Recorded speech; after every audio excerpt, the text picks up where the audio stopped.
My audio is not on. Hello, welcome to solo playthroughs.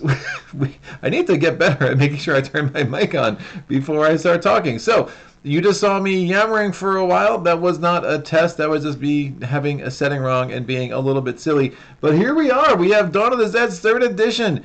This is not a game I would normally put on the channel in a live playthrough because this is going to take a while, but this is my 2-year anniversary of solo playthrough, so I wanted to do something a little bit longer, a little bit special, and a little bit crazy because this is going to be quite the challenge. Again, I do have the 3rd edition of Dawn of the Zeds. This game was put on my radar by X a subscriber of solo playthroughs months ago.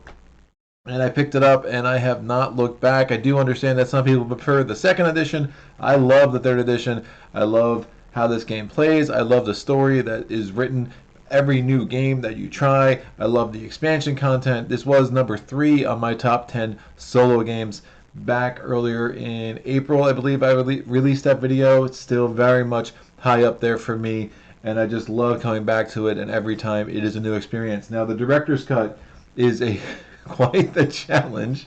There's a lot going on, a lot of new events that are thrown in by level 5. No new characters at least, but we do have some new events, new fake cards that are going to make your life a wee bit miserable. Level 4 has 27 rounds in the standard solo game. Level 5 has 28 rounds. You are dealing with more of those, I think one more of those exclamation point cards, like the special events that will really ruin your life a little bit. And you just got to find a way to overcome it. So in my previous attempts at this level, I have won exactly one time. It was a very interesting playthrough where I had no character that had the science ability, which for those of you somewhat familiar with the game meant I couldn't do anything with the super weapon, but I had a really strong combination of Big Wheels Carter. I had El Toro Loco. I had I did have Doc Seaver, which I just used him mostly for healing, and that worked out really well. And I also had, what's his name? Where's the sergeant? Is it sergeant? Yep, Sheriff Hunt, not the sergeant. So it was a really wild playthrough. I was able to pull that off. Didn't do anything with the science that time. Hey, Space People, Director's Cut, good luck with that. Yeah, I'm gonna need it. Oh, yeah, I've been looking at it. I also have the Rumors and Rails expansion, so that's the one thing I haven't added to this game yet. And it does seem like the whole point of the Rumors and Rails expansion was to make this game a little bit easier, because I'm just looking at what content is added, and it just gives you a lot more like options and things that could go your way. So I'm excited to try that. Next time I'll get a video of that up in a few months. MS, I think I really want this game, and I hope your playthrough makes me want it more. For your wallet, I hope not. Maybe it's with the price. It's a great game. It's really, really fun. If you like Victory Point games at all, if you like Darkest Night, I haven't played Nemo's War yet, but I've heard, if I like what Victory Point does, I'm really gonna like Nemo's War. I am in on their latest crowdfund, so hopefully I'll have that by the end of the year. Global shipping crisis notwithstanding. So we'll see. But I do like what Victory Point does. I like the component quality is amazing. The rulebook in this game is not great. I know what they tried to do, but they have 5 rulebooks. It's a nightmare. But once you learn it, this is a game that has a certain rhythm that gets easier and easier to do the more you play. Space People, same as me. I don't want to put stickers on the board. Yeah, I put those stickers. I haven't played it yet, but I already put the stickers on. Like, I have extra chaos tokens, or tokens I use for my chaos tokens for Arkham Horror. So I just put the stickers on like the plastic token cases, the capsules, and I'm just going to use those. I'm not going to put those stickers on the board. I've seen pictures. It just doesn't blend well, and it looks kind of not that great. But I am looking forward to trying out some of the mechanics there.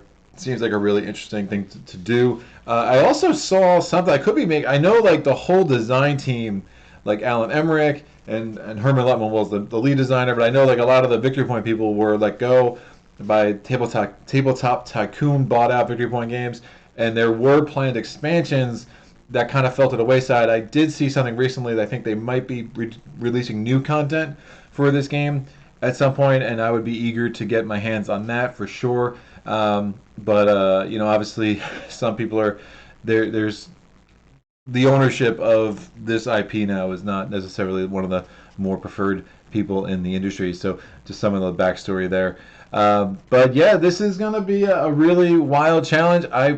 a little personal information. I got some stuff going on, so if I feel seem a little distracted at times, I am very much looking forward to like tuning out the world and jumping into this game.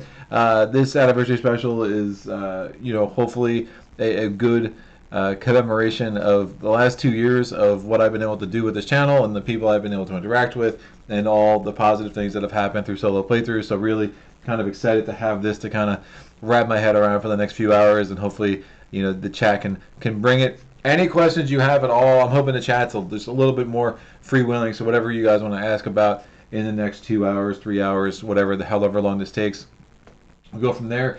Now, with Dawn of the Zeds, especially Director's Cut, there is a chance that this goes sideways real quick. So, as I've done before, I wouldn't be opposed to necessarily just resetting and trying again, because why not? But we'll see how the timing works out for that. Let me go ahead and get things set up. First thing I'm going to shuffle, we have the Fate deck over here. The Fate deck is mighty thick. I mean, it's the same with Darkest Night. I mean, Victory Point just gives you so much content that you could play dozens and dozens of times, and you might only see one card in here one or two times, if not zero. It's pretty wild how much content you get and just the variety of gaming experiences that gives. Nemo's War is on my get next list, or Black Orchestra. Yeah, Black Orchestra is cool. I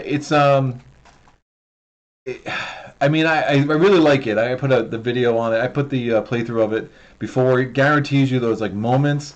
If you're looking for something that's like really tactical and strategic, if like you're, I think there's going to be some limitations. I mean, it's kind of like it's a little pandemic-y with a twist, and if that's what you're looking for, great. It definitely scratches that itch. The theme is great. The history that's kind of woven into the gameplay is really well done. So there's a lot I like about that game. Is it going to stay in my collection forever? Probably not. But it's definitely a worthwhile game to pick up, play a few times. If you love it, keep it. If you don't, just moving on to another home. I definitely, I've started to approach a lot of games more that way, and kind of seeing games almost like, movies. There are some really good movies I've seen that I don't really want to watch again, right? And I think some games kind of fall into that category for me. Dawn of the Zeds is decidedly not that. Dawn of the Zeds is a keeper forever. I will always have this game. It is really, really good, and just scratches a bunch of itches for me. I'm not like a horror movie guy. I'm not a zombie movie guy. I just love how things are implemented in this game. I love how strategic and tactical it is. I love the challenge of it. I love the characters. I love all the twists and turns. And I just think it's really, really, really well done. So the Fate card deck is shuffled. I do have all the heroes up there. There are 21 heroes in total if you have all the expansions. I will randomize the 4. If you're playing on your own, you're allowed to pick one that you want and then get the other 3. I just kind of keep it random. Sometimes that gives you a really wacky combination. I had one playthrough where I had it was like the science team, and I was done. I had no chance at all to win, but I played it out, and again, it didn't work. You do want some nice mix of characters, but again, you're randomizing 3 anyway. I just randomized 4, and usually you get a combination of characters that seems like it at least give you a chance. Thanks for the feedback. No problem.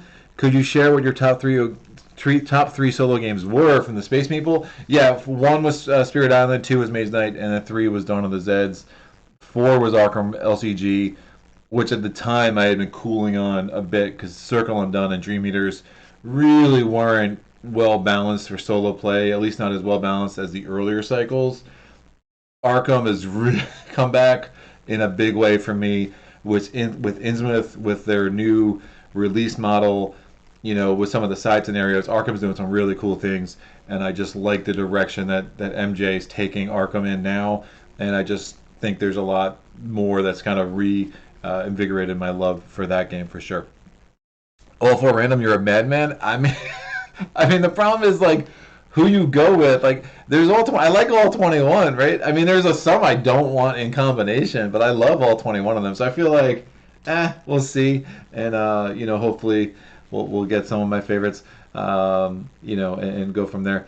I do have there's 9 heroic civilians. I have them on the side over here, and that is random anyway, along with the rest of it. So everything else is pretty much set up. I have the regular Zeds here, at least for the decks. I just have to set the event deck, obviously. We have the regular Zeds in this bag. There are like 35 of them, I think, if you have the expansion. And the Super Zeds are here. There are 9 of them. We'll just kind of put that off to the side. And let's set up our event deck. Oh, we have to set the research deck, too. All right, research deck. In a solo standard game on Director's Cut, you are going to take 2 of these late research cards that do not have the exclamation point up in the top left corner. So just going to randomly take 2 of those, and then we're going to shuffle this in with these 5 cards that have the exclamation point. 4 of these are super weapon features, and 1 is an antidote breakthrough card. So we'll see about that. This might be a game where we're doing a super weapon. This might be a game where I don't touch this research deck at all. So that's totally fine. Nashad Velgi, hello, haven't been around for longer, definitely not 2 years, but your Maze Knight playthroughs are amazing. Thank you for the great content, and here's to another year. Thank you so much, appreciate that. And Space People, that's awesome, similar top 3 to me. Now, very cool. I'll tell you what, Spirit Island and Maze Knight, I mean, I feel bad for Maze Knight, because Maze Knight was number 2 to Arkham for me 2 years ago, and then this year, Maze Knight is now number 2 to Spirit Island. I think if Maze Knight had anything in the way of, like, a theme, like, I mean, it's got generic fantasy, but if it had a story you could really sink your teeth into, I think Maze Knight would be my clear number 1. The problem with Maze Knight is always it just has an ambiguous, you have ambiguous character motivations. Like, the stories that are created in-game are great, but the meta story is totally lacking. And I think if you look at, like, Spirit Island and the world building that's happened there, if you look at Arkham and obviously all the narrative that goes there, you know, I think Maze Knight, the mechanics of Maze Knight are just pure gold. I mean, it really sings to me, that game. But I'm always, you know, I just wish it had a little bit more to kind of, to a better packaging for those mechanics in the way it is. But overhead video looks gorgeous. Thank you, Drew. Love that everything is super clear and bright. Yeah, it was, I forget, I've been doing this 2 years. If you go back to my earlier videos, that was not the case, and I just recently upgraded this webcam. I am still using a webcam, so you'll notice a little bit of like a fisheye thing in the corners. That's just because I'm using a webcam. Right now, spending the money on a real like professional camera like is a little bit beyond where I'm at with this channel, but the 4K webcam has been a huge upgrade. It's not exactly streaming at full 4K, but it makes a significant difference based over the 1080p camera that I was using for most of my time doing this. But yeah, my early videos were rough. The lighting was was pretty bad.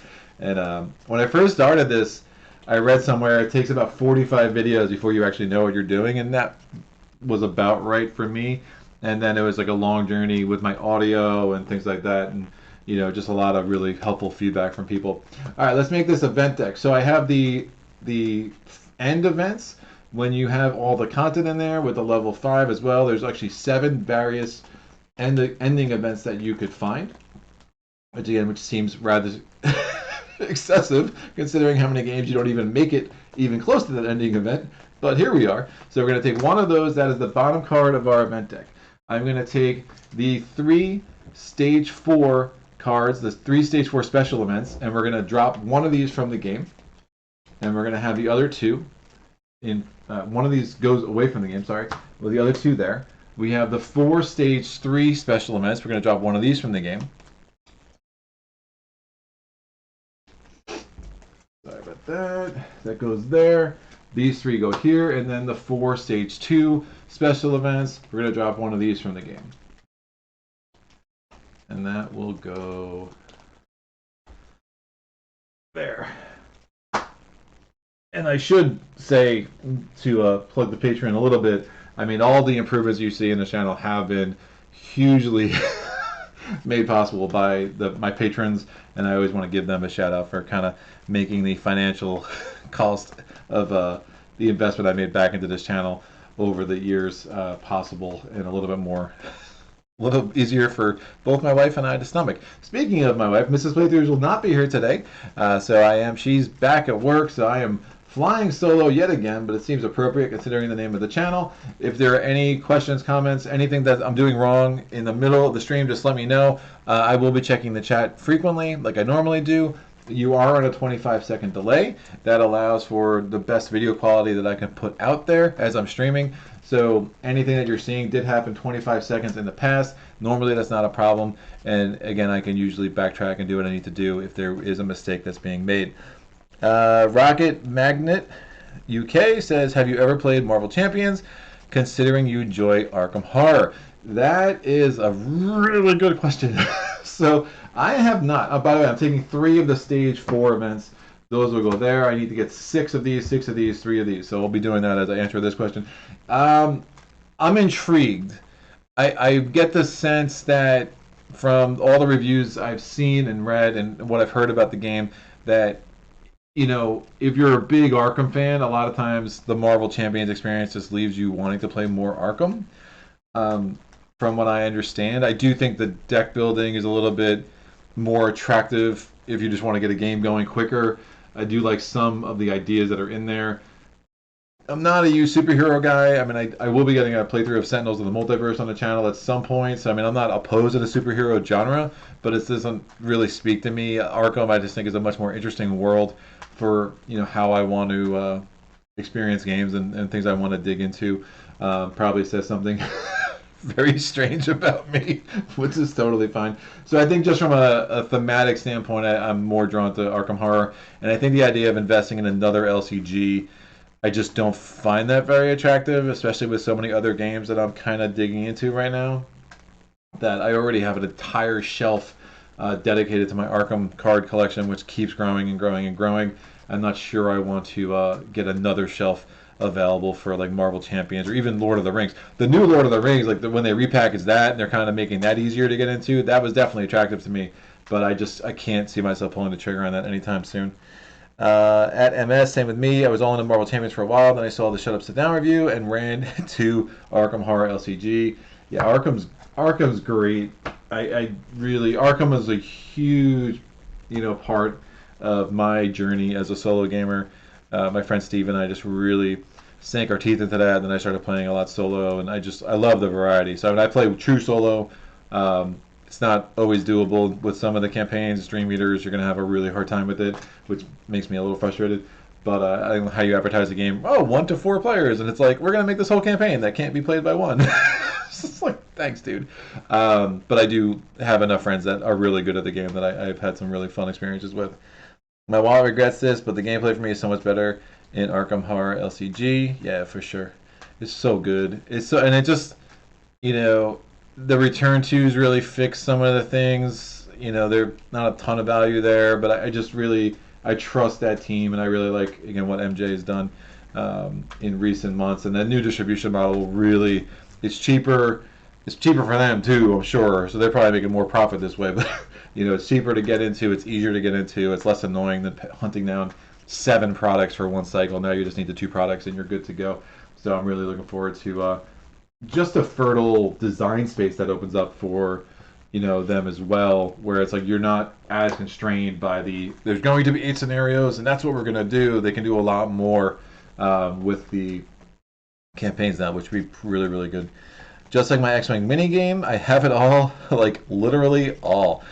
X-Wing is a game I need to play with someone that has a fuller collection, because I played the base box with my friend Steve, and we both walked away being like, "What is this?" And we just found it finicky, and we didn't have like a great board for it, and it was just like, all right, I kind of get it. But, like, I've never really been into like those like Warhammer or any of those kind of games that do some of the mechanics that are in X-Wing. But I'm really curious to, like, if you have a full fleet and a much richer experience, I think that could be a lot more fun. Yeah, new core makes Arkham Horror a bit more attractive. I played MC first. No, very cool, very cool. Yeah, I mean, Marvel Champions, looks great. I mean, it looks great for what it is, and I don't think I think if I played it, I would like it for sure. I mean, I just can't see, taking the plunge when I need a friend who invests in it that I can play with them. All right, so we have the ending event there. I'm going to shuffle all the stage 4 cards. We have 2 of the special events and then the 3 regular events. So this is going to comprise the bottom 6 cards of our event deck. Now I'm shuffling the 6 stage 3 cards and the 3 stage 3 special events that we have here. So there's 9 cards total here. And what I'm going to do is I'm going to take the bottom 3 cards and I'm going to put them on top of this stub here. All right, shuffle this a little bit more. Get those, try to get those brains events a little bit more spread out. Cool. So these three are going to go here. Now on top of that, I'm putting the National Guard Arrives card. That is the 10th card in the event deck. So then we have 6 cards that go on top of that. So this is 16 cards in the deck. I'm shuffling the 3 special events for Stage 2 along with the 6 regular events for Stage 2. Stage 2, Chapter 2, I forget what they call it. It's going to go here. And then we have the 3 Stage 1 cards, which is absurd because like the Chapter 1 cards, I think they have like 25 of them. So again, the variety is really wild. And some of the cards are amazing. Some of the cards are absolutely a vicious way to start the game. So hopefully we get a little bit of good luck there. So that's done. I'm going to put out the regular. So here's I get 1 player action token because it's a true solo game. And then you could play this cooperative solo where you have like 2 players, but then you're adding like pressure events. And Zed's pressure events are just absolutely wild. You have so much more going on. I do think it makes the game significantly harder, and it maybe will be something I'll do on the channel in the future. But for now, we will just play this true solo. I'm going to have to put out the security forces. So one's going to go in the town center basement, one's going to go in the post. I'll roll a die, 1, 2, 3, 4, 5, 6. Whatever I roll is going to go in the town center basement. I rolled a 3, so we have the strength 4 security force there, the strength 3 security force there. And then we have the 7 civilians. That's the regular civilian units. I'm going to roll a d8. First one I roll is going to go in Beauville. I rolled number 4, so we have that one. It is a strength 3. And then I'll roll a d6 for the rest of these. I rolled a 5. This is a strength 2. I want to get my strength 4 guy out, so there's 5 left. This goes there. It's a strength 2. Uh-oh. Uh-oh. The strength 4 guy can be so huge. That's a strength 2. No! Strength 3. Oh, roll a 1, 2, or 3, please. Yay! Strength 4 in the center. All right, our first win of the day. So there was 1 extra civilian unit. It just comes out of play. Now, to the left over here, I have all the health tokens. I have the various Zeds markers. I have the various units we might see, like the Raiders. I have the Rangers. I have the VIP survivors. I have the National Guard. We have these Defiant tokens. These Defiant tokens will go on the civilian units that are scattered around the board, like so. Very cool. And now we need to get our heroic civilians and our characters. Before I do that, I'm going to roll 2 dice to set our starting supplies and our starting ammo. I rolled an 8. Nice roll, so we get 8 supplies. And then it's 6 minus the lower die, so 6 minus 2. We're going to start with 4 ammo. Don't hate that. I'm going to roll a d10 to determine which of our heroic civilians are going to be. I'm just going to need y'all to trust me. I don't feel like reading out all of these cards. Just trust me. All right? It is what it is. I rolled a 2. We get the Checkmates making their 2nd appearance on the channel, I believe. Now they fit perfectly. Look at that. I love it. All right, Checkmates go in town center, and we have this little Checkmates token. So I'll go through all abilities later, but the Checkmates are really nice because there's a chance that we will have an additional action every round. Really, really like that. All right, what do we got? Hey, Greg, good luck. I just won on that level. I agree with you on number 1, Spirit Island, number 2, Maze Knight, number 3, but Euthia and Uprising will arrive in the next 4 weeks. Oh, cool. Those are 2 games. It's good to see you, Thomas, man. Nice to have you in the chat. MS is Death for Stars Nerds. Hey, another one was of Star Nerds. Drew, I couldn't bring myself to pull the trigger on Euthia, but regret it now.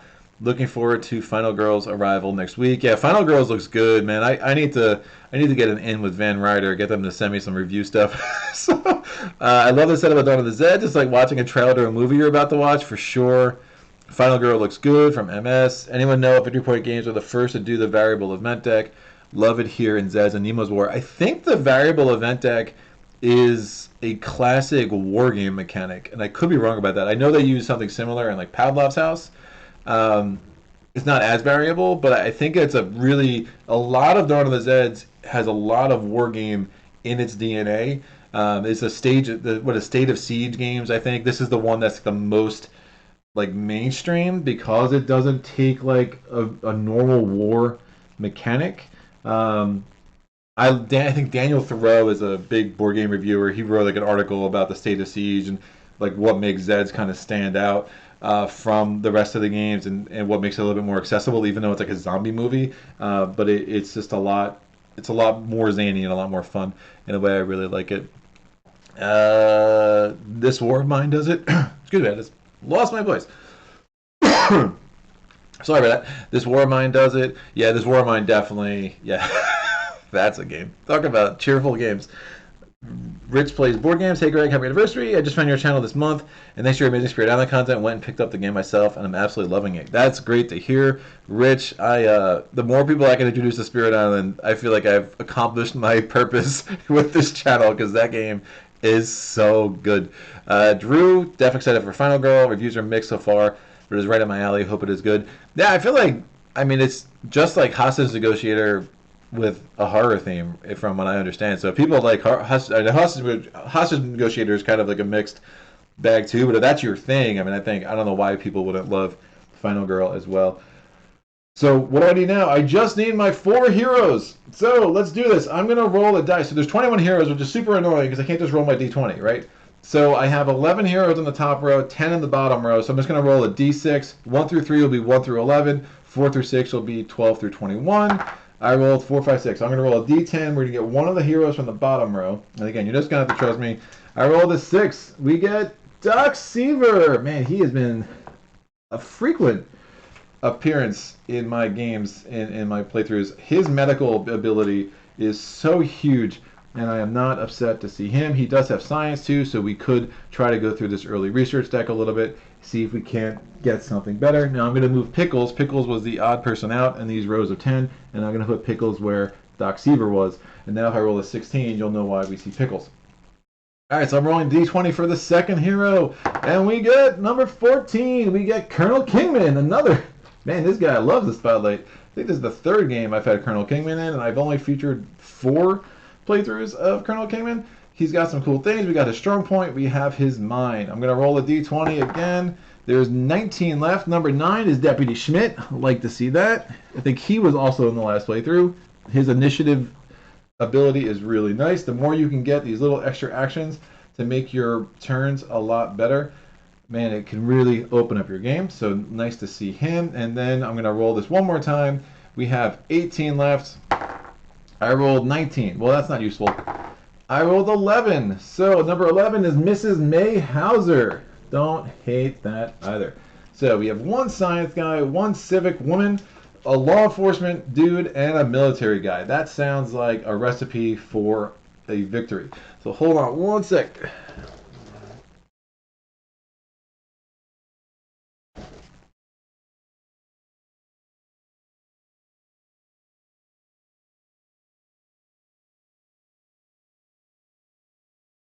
Figured I would save you guys from hearing me sniffle for the next 3 hours. All right. So let's read some player abilities. I will start with Mrs. May Hauser. Mrs. May Hauser has a strength of a 3 on her healthy side. She has a strength of a 1 on her injured side. She is a thrifty quartermaster while she's in the town space. So that includes town center, the mall district, east side, downtown, town center basement, and suburbia. She has a saving roll for each ammo you lose or spend for any reason. On a roll over 5 or a 6, the ammo is not lost or spent. So that is universal for the entire board. I could be shooting with Deputy Schmidt over here. If Miss May Hauser's in town center, I can try to save that bullet. Obviously, perfect odds, you're only saving 1 out of 3 bullets. But 1 out of 3 bullets can go a long way in this game. The Iron Volunteer.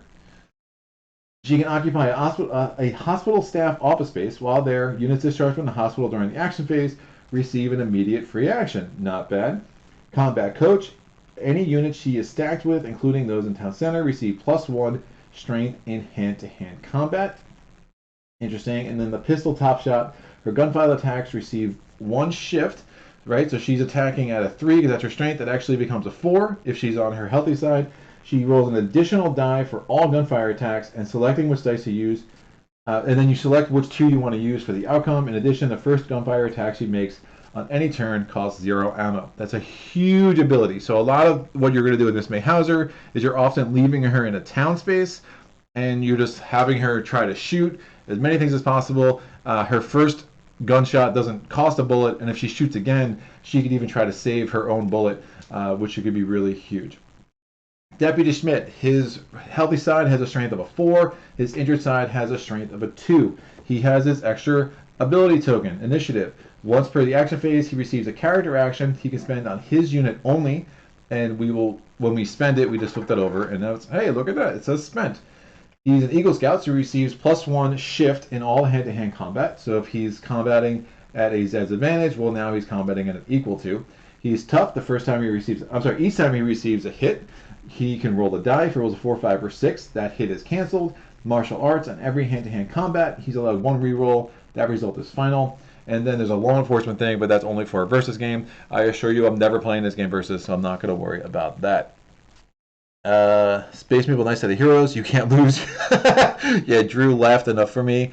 And then Rich plays. Hopefully I can get this one for Christmas. Yeah, man, it's it's so good. I really love this game more than I probably have reason to. It just really works for me. Colonel Kingman, military. So both Mrs. Mayhauser, I think, was an expansion character. In one of the 3, like each expansion is like $10. I think she came with an expansion. Deputy Schmidt was one of the starting characters. Colonel Kingman came in stage 2, which was Apocalypse. So Colonel Kingman has a 3 strength on his healthy side. He has a 2 strength on his injured side. All of these characters can move 4. So all of the heroes that I have a move ability of a 4. He has a defensive perimeter. If a Zed unit or Zed's mob moves into a space on or adjacent to Colonel Kingman, I can roll a die. If I roll a 5 or a 6, we thwart that move, and the move is just canceled. The Zeds just stay where they are. So that's not only on the space. So if I would had him here, which I will probably get him there, spoiler alert, if a Zeds unit tries to move into there, I have a defensive perimeter. I can thwart it. If they try to move into here, I also can do a defensive perimeter roll and try to keep the Zeds at bay that way. And again, on 1/3 of the time, you're thwarting and movement. It can be really, really strong.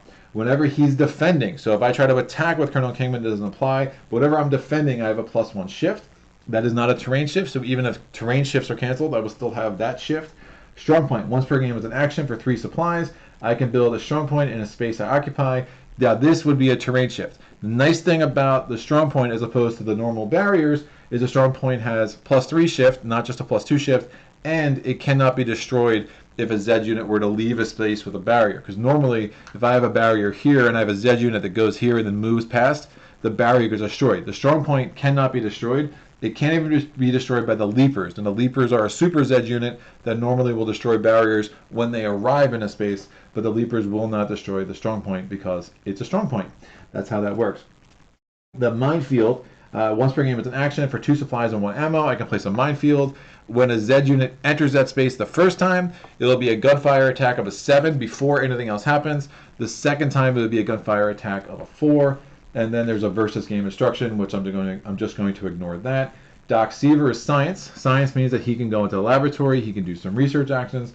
Again, if you're trying to get through the research deck, once a turn, you can roll a die. Once success a turn. So I could try 4 times. But the first time I have a success, I can't try to do a research again. So you are kind of slowed down on how fast you can go through this deck. And it does make your choices really interesting with that. Now it doesn't, if I get like an event that gives me an ability to flip another card off the deck, that's fine. But I can only have 1 successful roll every turn. His abilities, he can be moved into hospital staff office or a laboratory space. Medical, once per action while in a hospital staff office, he can spend his medical action to perform a heal action on any unit in the hospital. It's really huge, and we're going to keep that there. And then he also has first aid. So in addition to the medical ability, once per action phase, he can spend his first aid action, marker, and a supply. So we do have to see where we're at with supplies to see if this is a good idea. But we can perform 1 heal action on any unit on or in an adjacent space. So there might be times if I have Doc Seaver here, I can do, and I have 2 units in the hospital, I can do the medical to do a healing, and then I can do first aid, spend a supply, do another healing, and we get -2 on the infection meter, and that could be a really, really nice help. So we're going to put him back in town center. And last but not least, we have our checkmates. Checkmates have a strength of 1 on their healthy side and a strength of 1 on their injured side. That doesn't sound very good. What's going on? Well, they're strategists. So actually, let me explain that aspect first. So the ruse de jeu, my French is awful, so whatever that is. Each refugee's unit in the refugee camp increases the unit's strength on the full strength side by 1, and on the half strength side by a half, rounded down, as new people join the club with a mind to fight the Zeds. So if I get these villagers, they become refugees. If the refugees get into town center, they go to the refugee camp. Now the checkmate strength is a 2 instead of a 1, so we'll kind of see how that plays out. We also have the strategist at the start of each action phase. We roll a die. If the result is greater than the number of event actions received this turn, gain 1 additional event action. It has to be greater. It cannot be equal to. Even if that increases the number of events past 4, we can put this. It says to replace this event action. I don't really like to do that. What I'll do is I'll just put that as like another action. I just find it easier to keep track of that way. So that is it. It's not bad. I kind of like how this is looking. So we'll see if this can work. All right. Hepsbach, happy anniversary, Greg. Glad to see your webcam doesn't die intermittently. Why would it? What's going on? David Rollo, is everyone dead yet? Not yet. Give it time, David. Yeah, thanks, MS. Oh, yeah, it is. I just wanted to make sure I didn't miss the Carnage. No, Carnage is about to start. We have our final step of setup. If I may pull out a Spirit Island phrase, and we're going to put 1 Zeds in all 5 of these tracks. So we have 1 level 5 Zeds in the suburbs track. We have another level 5 Zeds in the forest track. Now, most of the Zeds, by far the plurality of Zeds are level 5, so that's not too surprising. We got a 7 here. Hopefully we don't pull an 8 and a 9 after that. That'd be bad. We have a 6. So we're definitely going for the big ones. I wouldn't mind a 2, 3, or 4 here, guys. There's a 3 chilling down there in the diamond track. Or the, what do they call that? It's the tunnel track. Right. So, cool. We are good to go. So we are going to start this off, seeing no further ado. Drew, I've never played this past the intro level. Seeing all this laid out for level 5 is both titillating and terrifying. Oh, you ain't kidding. I'll tell you what. One of the things I love about this game is how the different levels don't necessarily increase the difficulty, but they increase the complexity. But it's a really nice on-ramp, and it's just very well executed. Notwithstanding the rulebook is a nightmare at times. But it's very well executed as far as just giving you a chance to learn the various mechanics, to learn the various characters. There is part of me that does prefer level 3 over level 4 and 5. That extra track is a lot, but I've gotten so used to it now that that's not as true as it used to be. I really like this challenge, and I like having all the content. I like the zaniness of it, but it can be a lot. I think when I add rumors and rails and stuff, I'm going to go back to, you can start adding rumors and rails at level 2. I'm probably going to go back to level 2, and then maybe I'll play around with, like, again, a more of a multi-handed solo experience, and I'll have more player actions, and we'll kind of use the pressure events and kind of do the whole thing. But 1 of 28, here we go. Heroic Civilian arrive. Whoa, that is a good start.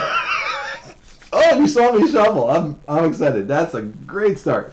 All right, so we're gonna go the 5 stages in a row. So 4 are Raiders, Rangers, Refugees, Rescuers. We have none of those on the board, so we just ignore the 4R. It is a 1. Infection stage. We would have to roll the die. While the infection level is at a 0, there is no roll I could get that would be 0 or less, so we're not going to worry about that. Eating, again, it's at a 0. I don't have any units in the hospital. I don't have any units in the refugee camp, so I'm not going to worry about that. Zeds, we're activating on 2 tracks. We're activating on the diamond track. That does put a chaos marker out right away. Now, there are 12 chaos markers. Again, if you have to place a 13th, you lose. So try not to do that. And then we're going to activate on the highway track. This dude comes in here. We go to the event action stage. Now, I'm going to get 2 event actions. Let me roll for this before I forget. So I'm going to roll a d6. If I get a 3, 4, 5, or 6, we get another action. We do. I'm going to put that right there. Thank you very much, checkmates. That will be really helpful. At the beginning of this phase, place a new random heroic civilians unit in town center. All right, so I still have 8 over there, so I'm going to roll my d8. What do I get? I rolled a 6. We get the FD 129 auxiliaries. Hello. I think we had these last time as well, so let me move these guys over. And now you get to hear more reading from Greg. By the one of these days, I should read like all the flavor text on the back. I mean, it's so good. It's really, really good. All right. So the FD 129 auxiliaries are heroic civilian, and they are strength of a 3 on their healthy side, strength of a 2 on their injured side. They have fire hoses. As an action, you can roll 2 dice to attempt to push back 1 Zed unit from an adjacent space. If the Zed unit strength is less than or equal to what you roll, it is forced to retreat 1 space. It can be a really nice mechanic, especially late game. Fire Axe trained, it receives +1 shift in all hand-to-hand combat. Civic authority is this token. Once per action phase, this unit may spend its civic authority marker when it is on or adjacent to a village space to release one unit in that village. It can either remove the defiant marker from the regular civilian's unit in that space, or flip a villager's unit to its refugee side. It remains in place but can start moving in the usual ways. That is a very nice ability when you can pull it off. It's not always a high priority for me, but not upset to have that ability available to me. So I have a total of 2 actions here, plus 1 because of the checkmates, plus the player action, plus the initiative thing. Just a lot of things to think about. So how do I want to start this puppy? I do think it makes sense to this is my strategy with Colonel Kingman. I just like to get him down on the highway track, set up a perimeter there, and try to keep the highway track at bay at least for a while. It just seems to work well for me. So I'm going to use my player action to move Colonel Kingman. He can move up to his ability to move 4. So he's going to go 1, 2, 3, 4.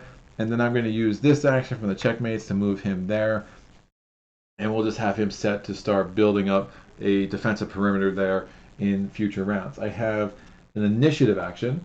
I can move the deputy somewhere. Might want to get him up to Lucky Strike Mine. Maybe he can use his initiative for a while to get us some more ammo. So we're going to use the initiative on him, and he's going to move 4. So he's going to move 1, 2, 3. I'm actually going to stop at the campground because that makes some sense. I have 2 more actions here.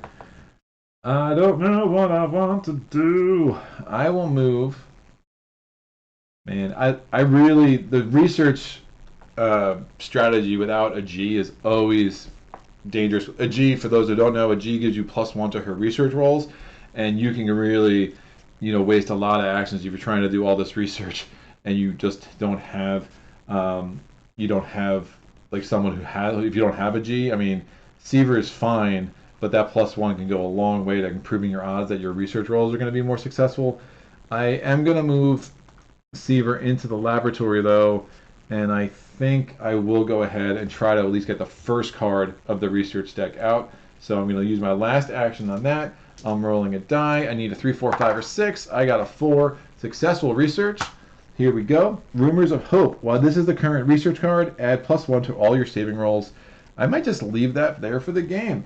The desperate denizens deporting their doomed domiciles dance delightedly when doctors distribute deviant dispatches drenched in deceit of desirous deeds done as dubious doubters demurred. This done deal was donned deliberately to deceive dumb domestics dramatically dying daily.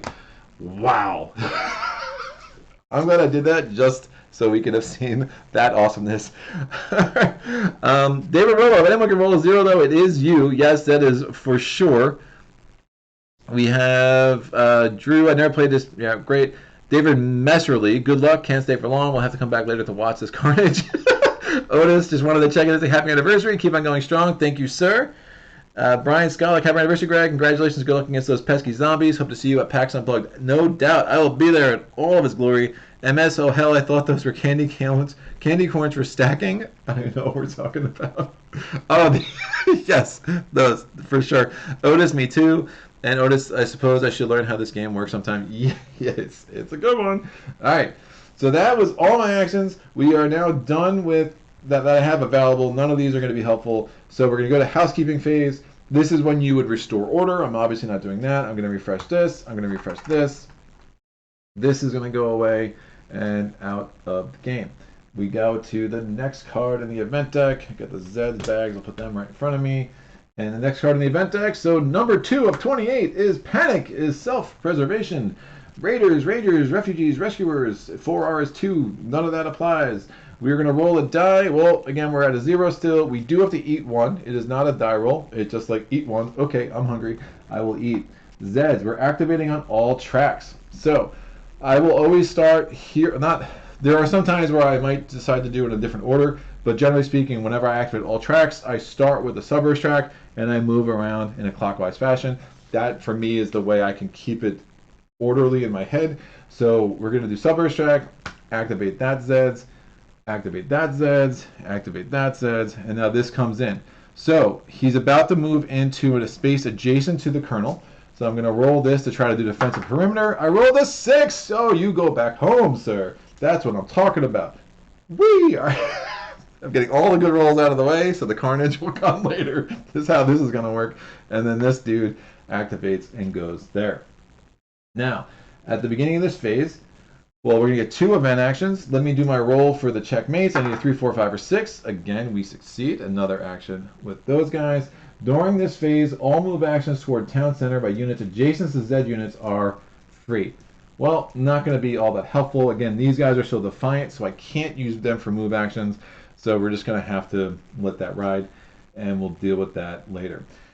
So, or just not get the benefit of that event. So again, a lot of the stage chapter 1 events aren't always all that helpful, but we could do far worse, and I will take it. So we're going to use this initiative action to get Deputy Schmidt up into the Lucky Strike mine. I'm going to keep him there for a while and just again try to be scavenging for bullets as we go with that. I think I will go ahead and build the strong point with Colonel Kingman. So we're going to use a player action here. I'm going to use 3 resources, gets down to 7, and we're going to go ahead and put the strong point there. That's a 3 terrain shift, again, can't be destroyed. I will try to get the mine built on a future turn. I'm going to use this ability to do something. Getting someone to the farm to try to get more resources wouldn't be the worst idea. But I don't know. Yeah, because we're already down to 4 resources. It's going to cost 2 more to get the mine out, and that's just not a lot of resources. The farm. The nice thing about the farm, if you roll a 6, you're getting 2 food and not just 1. Although that might not be the most worthwhile thing we could do. I mean, the chance of rolling a 6 is pretty minimal anyway. So maybe it's not worth all the effort it would be to get up there. Well, the auxiliaries can move 4. Oh, I don't hate that. Yeah, we'll do that. So we're going to move the auxiliaries up to 1, 2, 3, 4. They're in the farm. They have their civic authority. I'm going to use that civic authority to allow these villagers units to become to the refugee side so I can start making use of the 4R phase and they can start fleeing. Because, right, I have no other villagers on the board. So I think that makes sense, and now it's just like a free action. I have 2 more actions. I will go ahead and forage with the FD 129 auxiliaries. I rolled a 4. That gives me 1 food. Again, when you're in the farm, you get food for a 4 or 5. You get 2 food for a 6. Anywhere else, you know, you just always have to look at this chart. Any other named space, you roll a 4 or 5, you get a food. If you roll a 6, you get a bullet. If you're in town center, you roll a 4 or 5, you get a food. If you roll a 5 or a 6, you get a food. I'm sorry, 4 or 5, you get a food. 6, you get a bullet or a food. It just totally depends on what you want. And I have 1 more action. I really don't think it makes sense to lose this Rumors of Hope. It's just too good. It's too good. Maybe I move. Ooh, I'm going to need help on the suburbs track for sure. The civilian units only move 2 at a time, which is not great. So it's going to take me a while to get these guys where I want them to go. Yeah, that track is going to be in trouble. This track's going to be in trouble. I just have a lot of 2s closest to the Zeds. That's a little bit of a problem. I will use this last action. Let's try to get these guys in place where they can be more helpful. So they're going to move 1, 2 over to the suspension bridge and try to provide a little bit more defense on the suburbs track. So we're going to refresh this. Not restoring order anywhere. This gets refreshed. Let's look at this. MS, that's why I'm here. I know of the game and the theme calls to me, but it's impossible to get, so now I really want it. Otis, anyway, keep on slaying zombies. Bye. Have a good one, Otis. Ron Burgundy test for Greg. Who far? Ted, ice melted. Oh, yeah, sorry. Lost on me. David, recently found your channel. Great stuff. Thank you, sir. I appreciate it.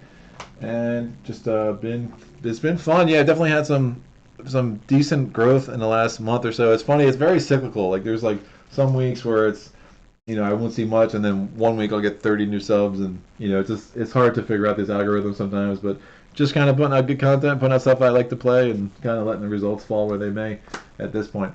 So the final chapter 1 card is rules number 7, cardio. Raiders, Rangers, refugees. So refugees 1, so I can move these guys here, and rescuers. So that's done. I need to roll. My infection level still is 0. Again, thanks to the defensive perimeter over here. I'm going to eat 1, so I'm down to a 4. So I'm glad I am going to have some more scavenging in the farm for sure. And now we go to the Zeds phase. This is the first time that we're actually, the special event is related to the Zeds phase, not the action phase. So at the beginning of this phase, place 1 new Zed unit on an empty start space of your choice if possible. Otherwise, place it on the start space with the lowest rated Zed unit. And so I am going to take a regular Zed unit. I'm going to put it on a start space somewhere. What makes sense? I will do the suburb. Oh, the suburbs track's going to be a mess. Suburbs track's going to be a mess. I'll put it on the Deputy Schmidt over there, but I don't like what's going on with that. Empty start space of my choice. I'll put it on the tunnel track. Why not? I think that just will help kind of keep things a little bit. It doesn't have to be above ground, right? Yeah, if it says above ground, you can't use the tunnel track because the tunnel track is technically below ground. That's a tunnel. Shocker. And then we'll go there. All right, so we place it there. If and when a Zed unit enters a space occupied by any civilian unit or hero unit this turn, you may freely retreat that unit instead of engaging in hand-to-hand combat. Probably won't do that, but I don't hate the fact that we have that ability. So the Zeds are activating twice on the suburbs track. So they're going to go in once. Now, first hand-to-hand combat, infection level goes up from 0 to 1. The Defiant marker goes away right off the bat. And now we're doing a combat with a level 5 Zed unit. So it is Zeds times 2 becomes Zed's advantage. And I'm only fighting this instead of retreating because it's only a level 2 unit. And I'm really trying to avoid this villagers unit from being totally devoured. But there's a high likelihood that's going to happen anyway. So I need a roll of an 8 or higher would be really great. And again, we shifted from times 2 to Zed's advantage because of the terrain shift. Some events you do need to read carefully. They'll tell you that terrain shifts are just negated. That is not one of them. So hopefully 8 or better, please. I rolled a 6. Not great. So we get 1 damage to the Zeds, 3 damage to the civilian unit. So they flip and have 1 damage on them now. Then all the civilian units have 4 health. And we have to retreat, and we go there. The trespassers are like, what's going on? We're all alone. So they become, the villagers are like all alone. So now that it becomes Zed controlled, it gets its chaos marker, and the villagers become refugees, and they immediately retreat 1. So they're probably toast my ghost because there's no way I'm going to win that roll, and I don't even think it's worth trying to combat again. So what's going to happen now? These guys come in. I'm not going to combat. It's a losing effort, so I'm going to move these guys back. And this becomes Zed's controlled. And then moving it back because of Rule 7 cardio. But now the villagers, the refugees are alone with the Zeds, so they get devoured. So they would come out of the game. I will try to do a saving roll because I have Doc Seaver. And again, if I can get the strength of the checkmates up, that would make some sense. So 4, 5, or 6, it's saved. It's actually 3, 4, 5, or 6 is saved. I rolled a 6. So they're saved. I do get an increase in infection, and they go into the hospital with an EKG marker on them. And we go to the event phase. We get 1 event action. I'm going to roll this because of the checkmates. I rolled a 3, so we have another action there. And let's see what we can do now. So this track is obviously becoming a trouble spot. It's one of the reasons I moved the level 4 Zed civilian unit up there. I'm going to use 1 player action to move Seaver into the general hospital. I'm going to use medical ability to do a heal action on the refugees. The infection level goes down, and then the refugees immediately go into the refugee camp. Now note, if the refugees ever make it into town center, you would increase your infection level, and then the refugees go into the refugee camp. The way this worked out, again, I had to add an infection level. I added 2 because they were devoured, I added 1 because of the saving roll, and then I did a heal action, I lose 1, and then they go into the refugee camp. So the mechanics get very weird with the refugees, so you just want to make sure you know what you're doing there. But now, again, the checkmates, they're at a level 2 strength, so that they're going to start beefing up as we go. What did we get? Hail, did I miss a lot? No, definitely not. It seems to be quite early, 52 minutes from the start. Is this the second game? Nope. George, lots of start banter like any good gaming get together, hence a slow start for sure. You get a KS token, and you get a KS token, and you get a Yep. And another chaos token. So we have 10 left, or 9 left over here, so we'll we'll see. I have initiative. Let me do some scavenging with Deputy Schmidt. 4 or 5, I get a bullet. They'll take a bullet. Thank you very much. Haven't spent any, but like the fact that I'm trying to try to get some more. Let's do a scavenging action with the auxiliaries. So I'm going to use the checkmates ability. Keep it high. I rolled a 3, so unsuccessful scavenge for the FD auxiliaries. I'm not going to waste another action on that. So I have, yeah, I used that. So I have 1 action left total. Let me do it now. So I'm going to spend this action. I spend 2 resources, so I'm down to 2 supplies, 1 ammo, and I'm going to get my minefield in place here and really just try to keep the highway track really well fortified with the good old Colonel himself. All right. So end of the round. This goes there. Not doing any restoring of order, and we are done with Chapter 1. All right. So the next 9 cards, 3 of them are special events, and 6 of them are not special events. Some are better than others, some are really awful. So we'll see how this plays out, but I think we are ready to go to the next event. Cool. What's going on? So brains right off the bat. You're not messing around. All right, brains events. We're going to conduct this special turn only. We get 4 increase to our affection, so we go from 3 to 7. All tracks activate with each Zed unit advancing 1 space only. Now that even includes like the fast Zeds or the where Zeds. They'll only move 1 space, so it negates some abilities. So you want to make sure you're paying attention to that. Obviously, we only have normal Zed units now, so we won't have to worry about that happening.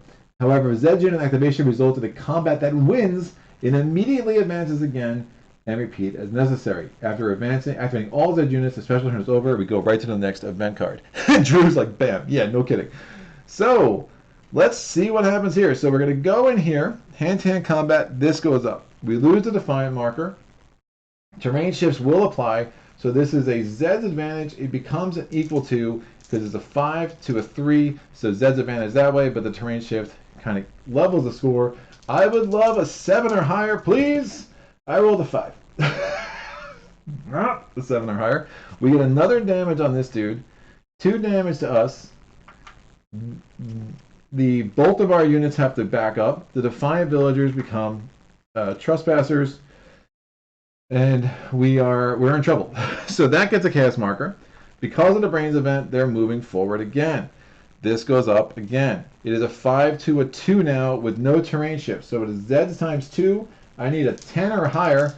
Otherwise, we're going to have to continue, rinse, and repeat this process. I rolled an 8. That would have been helpful last time. 8, though, is good. So there's 1 damage. I was defending with this unit. I do 1 damage. That does give me enough to flip those dudes.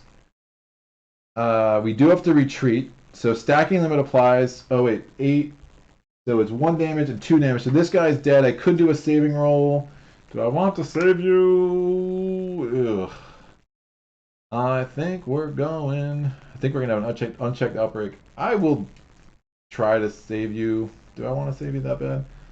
Not really. No, I'm not going to try to save it. It is what it is. Oh, I have the good doctor. Sure, I'll try to save him. What happens? I save them. So this goes up. And now our civilian unit goes into the hospital with an EKG unit. These guys back up because they were not part of the fight, but they do have to retreat. These guys are eaten. I could do a saving roll for them. I failed. Even with that, I rolled a 2. I needed a 3, 4, 5, or 6 to save those. So we have 1 refugees unit in the cemetery. The checkmates are very upset, which is fine. So now, again, brains event still in effect because this is now the 3rd event here. So they're going in. We have an unchecked outbreak, which is pretty much unavoidable. So we'll carry that out. I have to roll the dice with unchecked outbreak. I rolled a 6, so the 13 goes down to a 7. I make a fate draw out of putting a Super Zeds on the fated track. The fated track is where? The most chaos.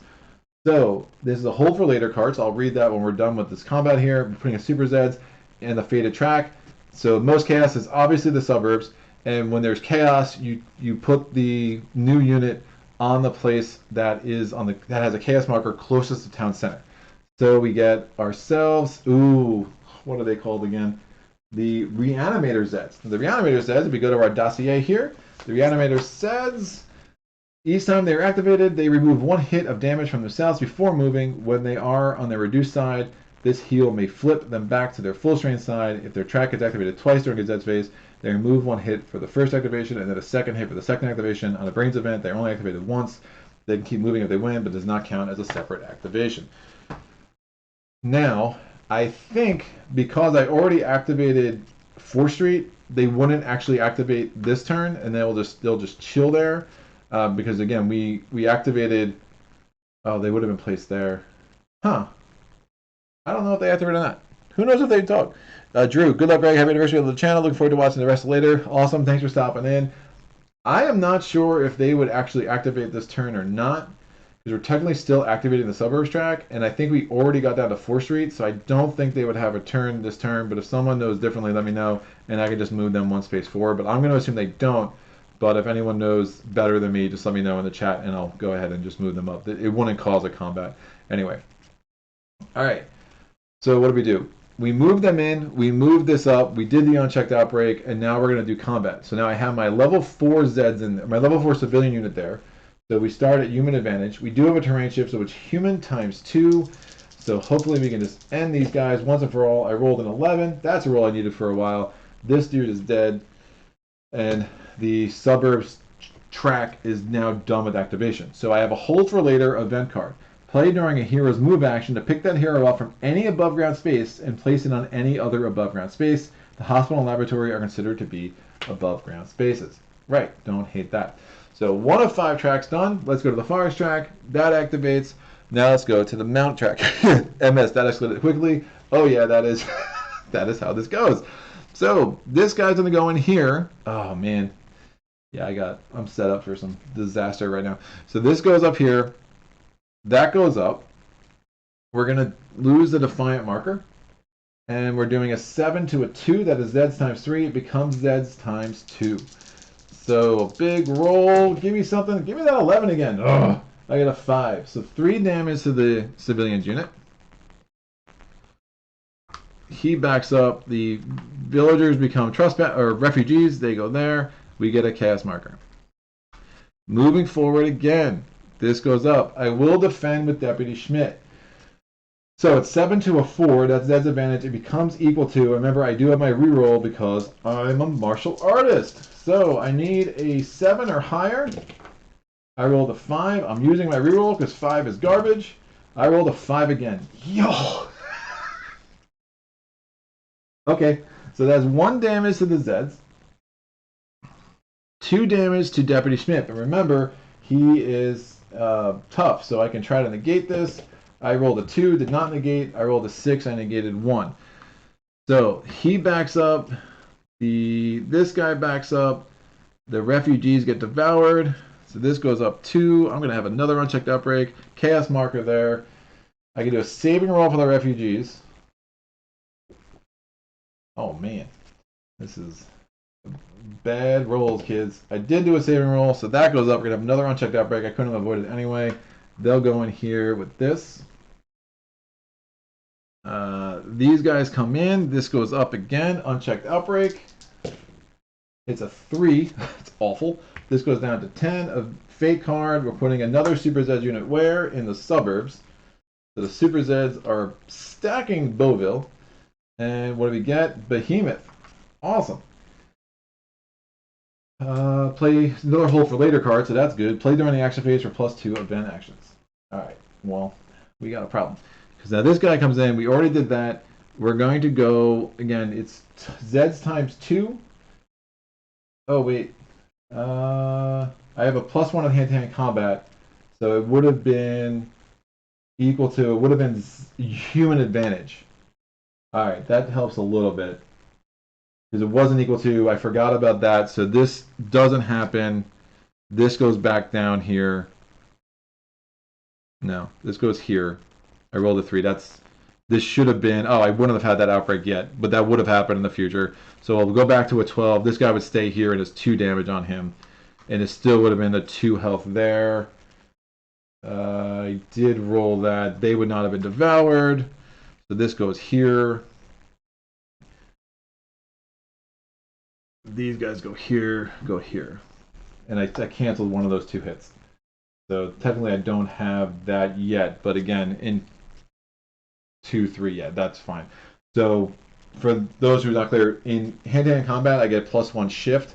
That's in addition to the terrain shift. So you only get 1 terrain shift, but I would have had a terrain shift plus the Eagle Scout shift.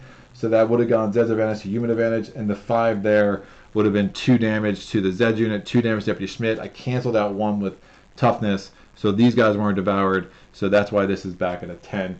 And again, we'll just, next time I have an unchecked outbreak, which should happen pretty soon, then we'll carry out the rest of that as we go. So, and I didn't have to do the saving roll, so we should be at 9 actually.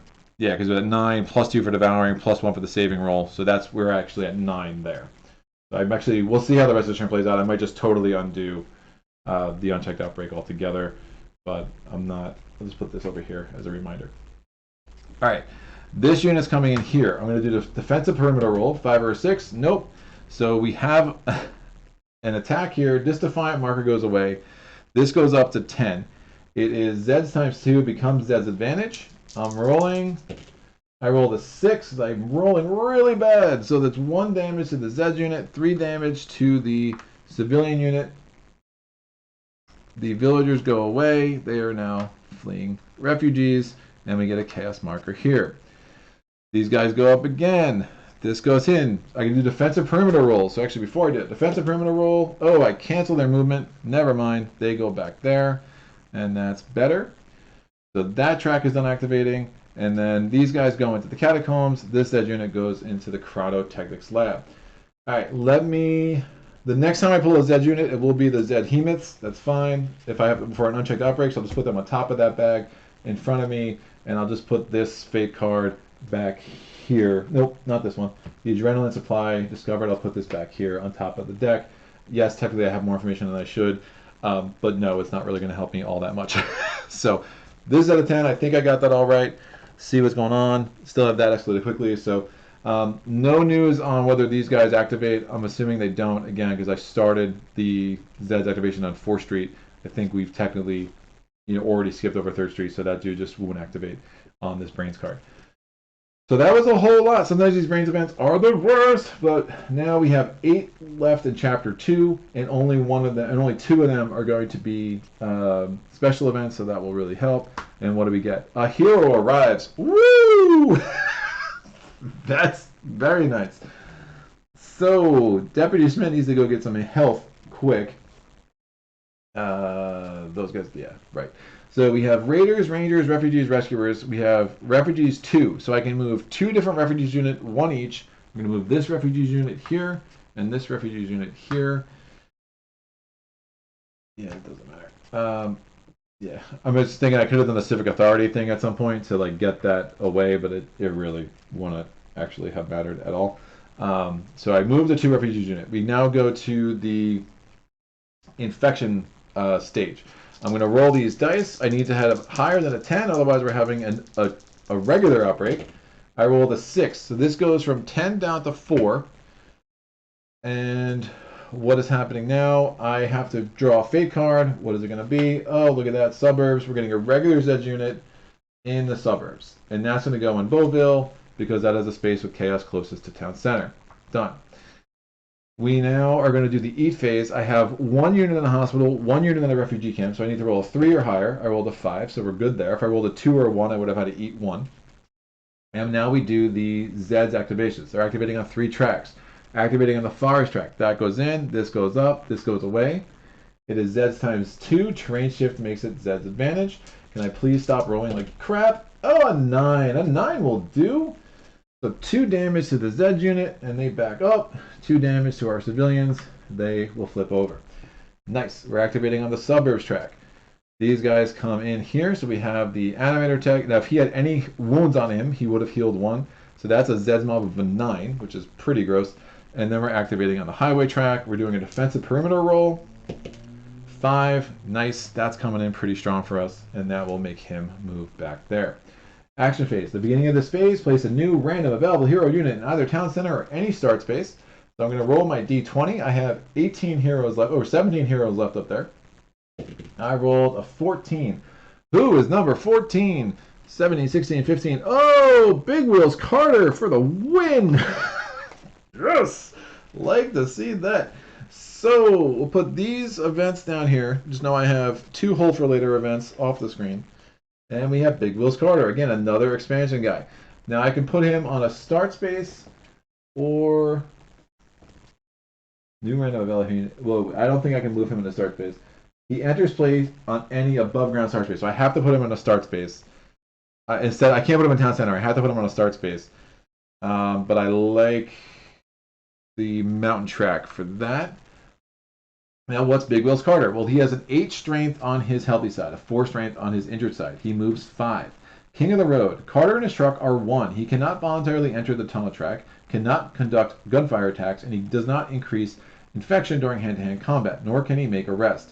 Carter enters play on any above-ground start space with his cargo marker showing his loaded side. When he reaches town center, his move action ends. Flip the cargo marker to its empty side and immediately gain 5 supplies and 3 ammo. His truck can be reloaded at any start space by spending 1 action to do so. Zed's Plow. To attempt to move through a Zed's occupied space, upon entering it, roll a die. On a 4, 5, or 6, inflict 1 hit on each Zed's in that space, and Carter can continue moving. Otherwise, he stops and conducts normal hand-to-hand combat with no infection increase, repairs. He never suffers hits. His truck does. However, after receiving 6 hits and he gets a saving roll, successfully enters the hospital where after 1 heal action, he is discharged. He can repair his truck in town center or start space by spending 1 supply or 1 action per hit removed. No more than 1 hit can be removed this per turn, like normal healing. Again, healing is always slow. And so I'm going to have his little loaded, unloaded. I just put that on his card instead of on his little thing there. I just find it's too crowded on the board. So I get 2 event actions. I'm rolling for the checkmates roll. See if I get another action. I rolled a 6. I will take that. And now we got some things to do. So I'm going to use the initiative to try to get Deputy Schmidt back to the hospital because he definitely needs to heal. 1, 2, 3, 4. He's useless to me on that weakened side. I'm going to use the player action to move Carter. Carter's going 1, 2. He enters the space. Now he is not stopped by chaos. Unless he stops his movement there, then chaos he'll have to restore order normally. But we're just trying to get him past that spot and inflict the damage on the way. So you can always plow through. As long as you have enough movement to move beyond that space, you can always plow through. So I still technically have 3 more points of movement, assuming I roll a 4, 5, or 6 here. I rolled a 6. Awesome. So I do 1 damage to the Zed unit. Just plowed them right over. They're on their weakened side now. And Carter's going to continue his movement. 3, 4, and 5. He gets to the campground. Nice. I need to start messing with these dudes. That is a big problem. Hauser is still a little far away. Alright, we're going to use the checkmates action. And we're going to fire a gun with the level 4 civilians that are there. So I'm using a bullet. Hopefully I can start saving some ammo with this. With, again, I still have May Hauser. So I could just move her. Move her to that spot and just have her start attacking. Roll 5 or 6 ammo that lost. Alright, so the level 4, we're doing a level 4 gunfire attack with these heroic civilians. Oh, I rolled 2 dice. I rolled a 7. So I rolled a 2 and a 5. That's 2 damage. I'm going to put that on the animator Zeds. And I think I will take advantage of this. I'm going to use an action to move May Hauser. Oh, I can try to save that bullet. So I need a 5 or a 6 to save the bullet. I do not. I'm going to use an action on May Hauser. She's going to move. Oh, she can't. Stacking limit. I have 2 units there. Shoot. Well, I really want to, because the animators there, I want to get them on their weaker side. So I'm going to use an action, another bullet, rolling 2 dice. Please give me at least 1 damage. I rolled a 7, 2 more damage. I'm going to flip these guys and get 1 damage there. Now to the animator Zeds.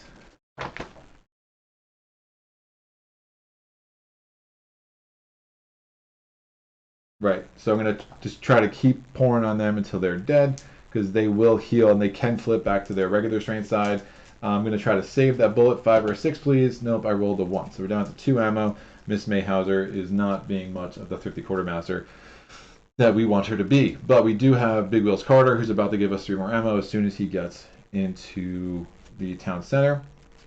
I'm going to do the medical ability for Doc Seaver. We're going to heal up this civilian unit for 1 heal. So this goes down.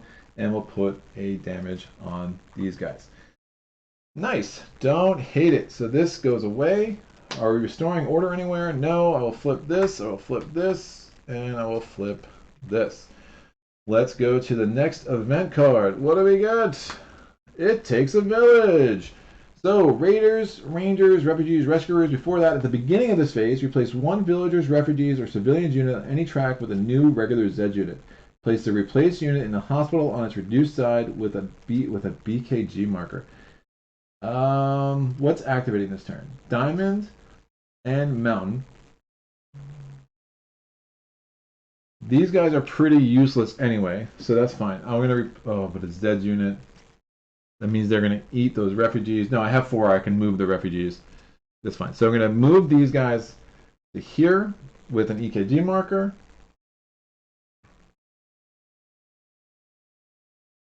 And we place a new regular Zed unit in the Lucky Strike mine. It's an 8, of course it is. And now we still have our 4R, so I can move these refugees up 1, and I'll move these refugees up 1 as well.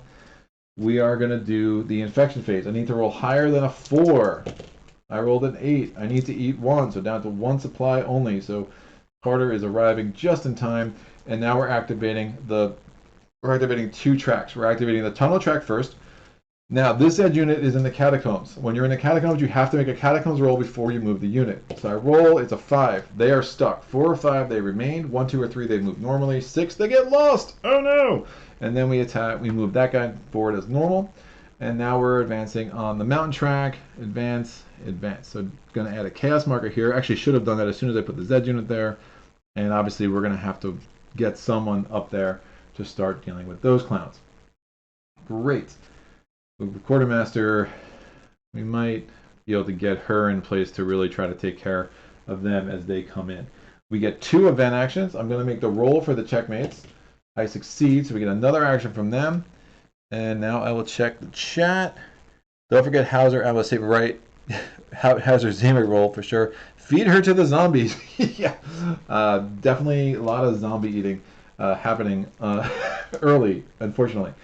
We are going to do the medical action to reduce this, and we're going to flip these units to their full strength side with 1 damage. I need to kill this reanimator because it's just a problem. I'm going to use this action and an ammo to roll 2 dice. Please give me a 7 or higher. A 5. 1 damage. Saving roll for the ammo, 5 or 6. I do save it. Awesome. We're going to do that again. Comes off. Ammo. I need a 5 or higher. I rolled a 6. 1 damage. The Super Zeds are dead. Unlike the regular Zeds, they do not go back in the bag. They are just out. They are special, one-time only Zeds. I'm going to roll for the saving roll for the ammo. I rolled a 5. I saved it again. Hauser coming in big. All right, I have the initiative action with Deputy Schmidt. He's going to come in and go 1, 2.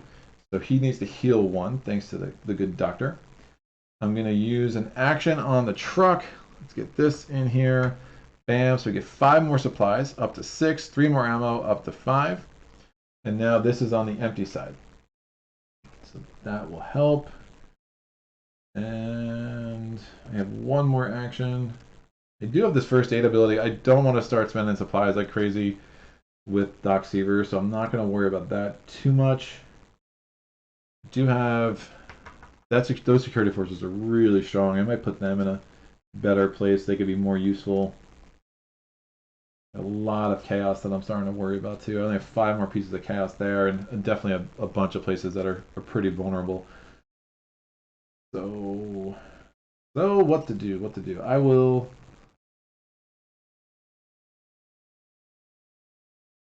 Oh, I can use a heal action on myself with the deputy. That's nice. I'll probably do that. So I'll heal 2 things next turn. That'll be. I'll get these out of full strength. I'll heal those guys. I'll heal Deputy Schmidt. So that would be good.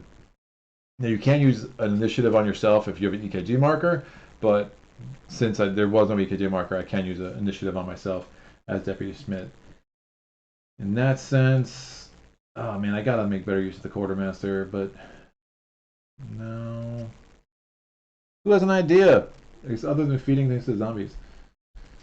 I will do. I could move. Well, that's not a bad idea. I could start moving Carter back out. I kind of like that. He can be really useful. If I plow through those zombies, I can probably kill those zombies, restore order there. Yeah, let's move Carter back out on the mountain track. Let's see how this goes. The worst case scenario, I'm doing an 8 to an 8, which at least I can start dinging up that level 8 zombie. So I'm going 1, 2, 3, trying to plow through those guys. 4, 5, or 6, please. I rolled a 4, so 1 damage on those zombies. 5, we're ending our movement there. That's initiating normal hand-to-hand combat. Now, I'm not defending, so I don't get the terrain shift, because I'm the one who has the element of surprise, but I don't increase infection because I'm fighting with Big Will's Carter. I'm doing a human ×2 against the zombies that are in the Lucky Strike mine. Let's see what I get. I rolled an 8. That's nice. Human ×3 with an 8 is 3 damage. So I've killed those zombies, and that's the end of Carter's turn there. And I think I spent that action. I just forgot to move it down. Right, I only had 2 actions plus the event. Moved, shot twice. Moved, shot twice. Yeah, that had to be all I had to do. Right? Moved, shot twice, moved Carter twice. Yeah, that's right. That makes sense. So that is the end of that turn. It was super good. Make sure I didn't take an extra action I didn't have. No, because I used 2 actions on Carter, 2 actions on these level 4 civilians, and everything else was either Doc Seaver special action or Deputy Schmidt special action. So we're going to go to housekeeping. I restore order for the first time. That does increase infection. Now Carter doesn't increase infection for hand-to-hand, but it does increase infection normally if you are restoring order. So this chaos marker goes back there. We are now going to get rid of this. Still have those 2 fate cards, and the next event card is Zed's Disease Quickening. Raiders, Rangers, Refugees, Rescuers. These refugees, what are we activating? We're activating twice on there, once on the highway track. I think it still makes sense to move this guy. Remember, the quicker I get refugees into town center, into the refugee camp, the quicker I can start beefing up the checkmates. We are going to do a affection roll. I need higher than a 4. I rolled a 3. So we're doing an outbreak. Fate card. We're putting a regular Zed unit where? In the forest. And the forest is up there. It's going to go. Oh, that's not great. It's really not good. So here's what's going to happen. There are no chaos markers on the forest track. So what happens is this actually goes there. That immediately initiates hand-to-hand combat. So I move that up. We'll carry out the rest of this, and then we'll come back to this event. It is a play this card, so I am going to have to do some badness. We are doing a Zeds ×3. This is a normal combat with terrain shift, so it becomes Zeds ×2. That's not great. I rolled a 7, so 3 damage to this unit. I am not going to try to save them. All my hospital beds are taken up anyway, and now this gets a chaos marker. Oh, hopefully this FD 129 auxiliaries will help me out here. So, place a stench marker on the regular Zeds unit that is farthest from town center, strongest of tide. If it moves without initiating hand-to-hand combat, and there are any non-Zed units in the space in front of it, the Zed unit makes a single gunfire attack at those units. Terrain shifts do not apply. Distribute hits as you wish. If the stench attack inflicts 2 or more hits total, the unit in the space must move 1 space closer to town center. Impossible. So, this is on 5. This is on 5. If tied, strongest if tied, this is a 5 health, this is a 6 health. So this dude is going to get the stench marker down here. It says, if it moves without initiating, and there are, ooh, so I kind of want the hand-to-hand combat to happen. So I might not even do the defensive perimeter roll. Although it could just do a gunfire attack and just kill that dude. But if you're doing a gunfire attack with a 6, oh, that's really awful. Should be hits as you wish. Alright, fine. So that guy is just a stenchy Zed. So basically, he's not really shooting a gun. The gunfire attack is basically simulating him just being really egregiously awful smelling. Causing some problems that way, which is hilarious and gross. So that is done. Now we go to the eat. I need to roll higher than a 4. 1, 2, 3, 4. This is going to be rough. I rolled a 1, so we do have to eat 1. And now we go to the Zest Phase. At the beginning of this phase, make a fate draw. What do we get? Tunnel. So place a new Zed unit on the start space of the fated track so we get someone else in the tunnel. And during this turn, for each regular civilian unit eliminated or sent to the hospital after a saving roll, place a new Zed unit on that space where it was killed. Yikes. That is no good. That's not good at all. Alright, what do we get? So just a hold for later card, the Farmingdale Memorial Cannon. Play during the action phase to conduct 1 free 5 strength gunfire attack versus any 0 or level 1 space. This attack consumes no ammo and does not get super weapon benefits. And then afterwards, if I roll a 6, I get to keep that card. Obviously, that's unlikely to happen. I step away for 20 minutes and the world goes to yes. Rough. We're kind of in bad shape.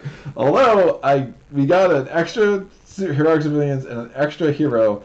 I'm not complaining right now. I think that one brains card was really bad, but I think we're doing okay, all things considered.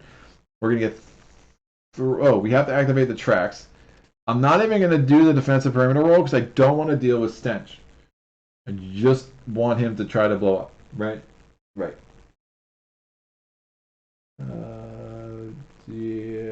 Yeah. I'm not. If it's unit. Oh man.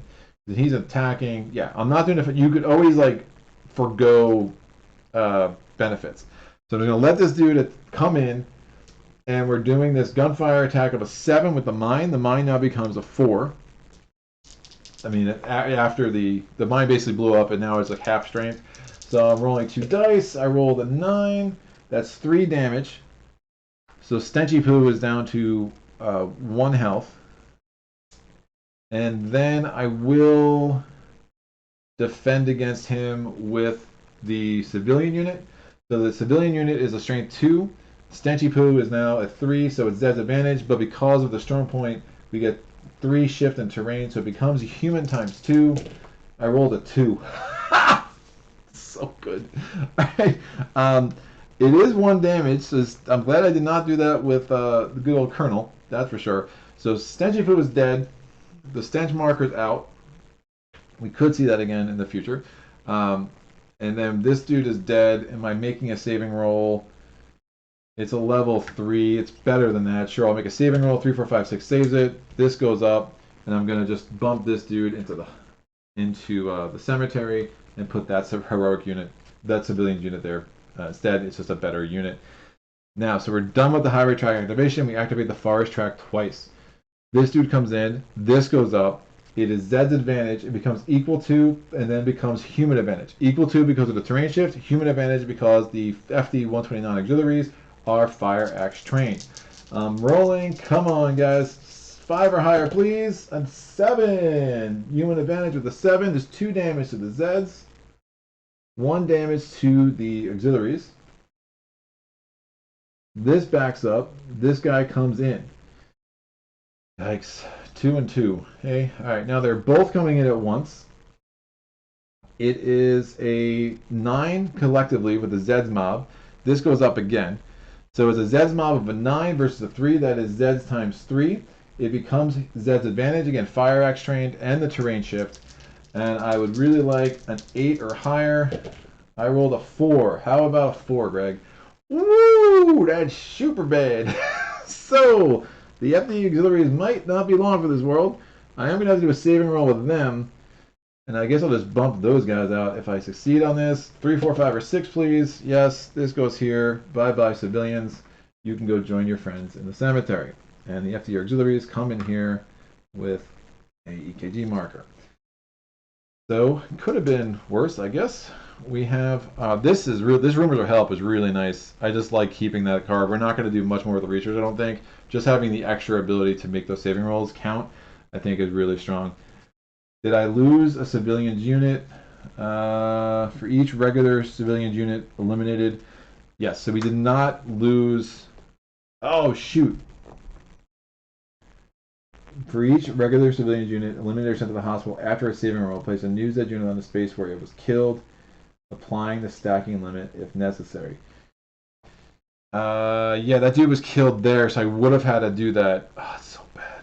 Oh, but I could potentially send it back. So because those guys died here, the heroic civilians died there, it doesn't matter. The regular civilian unit would have been here. So I would put them down here. Oh, it's only a 2. That's nice. I'm going to try to do defensive perimeter, move that sucker back. It's a 5. Nice. So he just comes back here.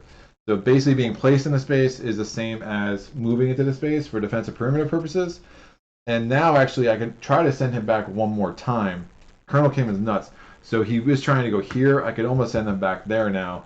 So I'm going to roll again. Just defensive perimeter trigger again. It doesn't. But now at least this guy is down here. And again, he wouldn't have activated because we already activated 5th Street and he came in on 4th Street. So that worked fairly well. And it's only a 2, so that was a good draw from the regular Zeds bag as well. So sorry about forgetting that. We go to the event actions. We have 3. I need a 4, 5, or 6 for the checkmates to have another action. We do not get the checkmates action this turn. But that's fine. And now we will see what is next. I will use this player action and move Big Wheels Carter to the start space of the mountain track. I'm going to use this medical ability to heal this guy. And we're going to pop these civilians back into the town center. I'm going to use initiative on myself to heal the deputy. Again, we lose infection both times. He's going to pop back in the town center. We are going to... I don't know. We're going to be without the FD auxiliaries for a little bit, which is fine. I'm going to load up Big Wheels Carter again. So he's now fully loaded. I think this makes sense to do that now while I have 3 actions and no obvious things to do with them.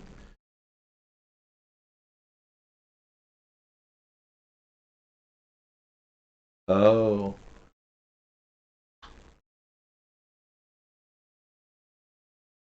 Oh, yeah.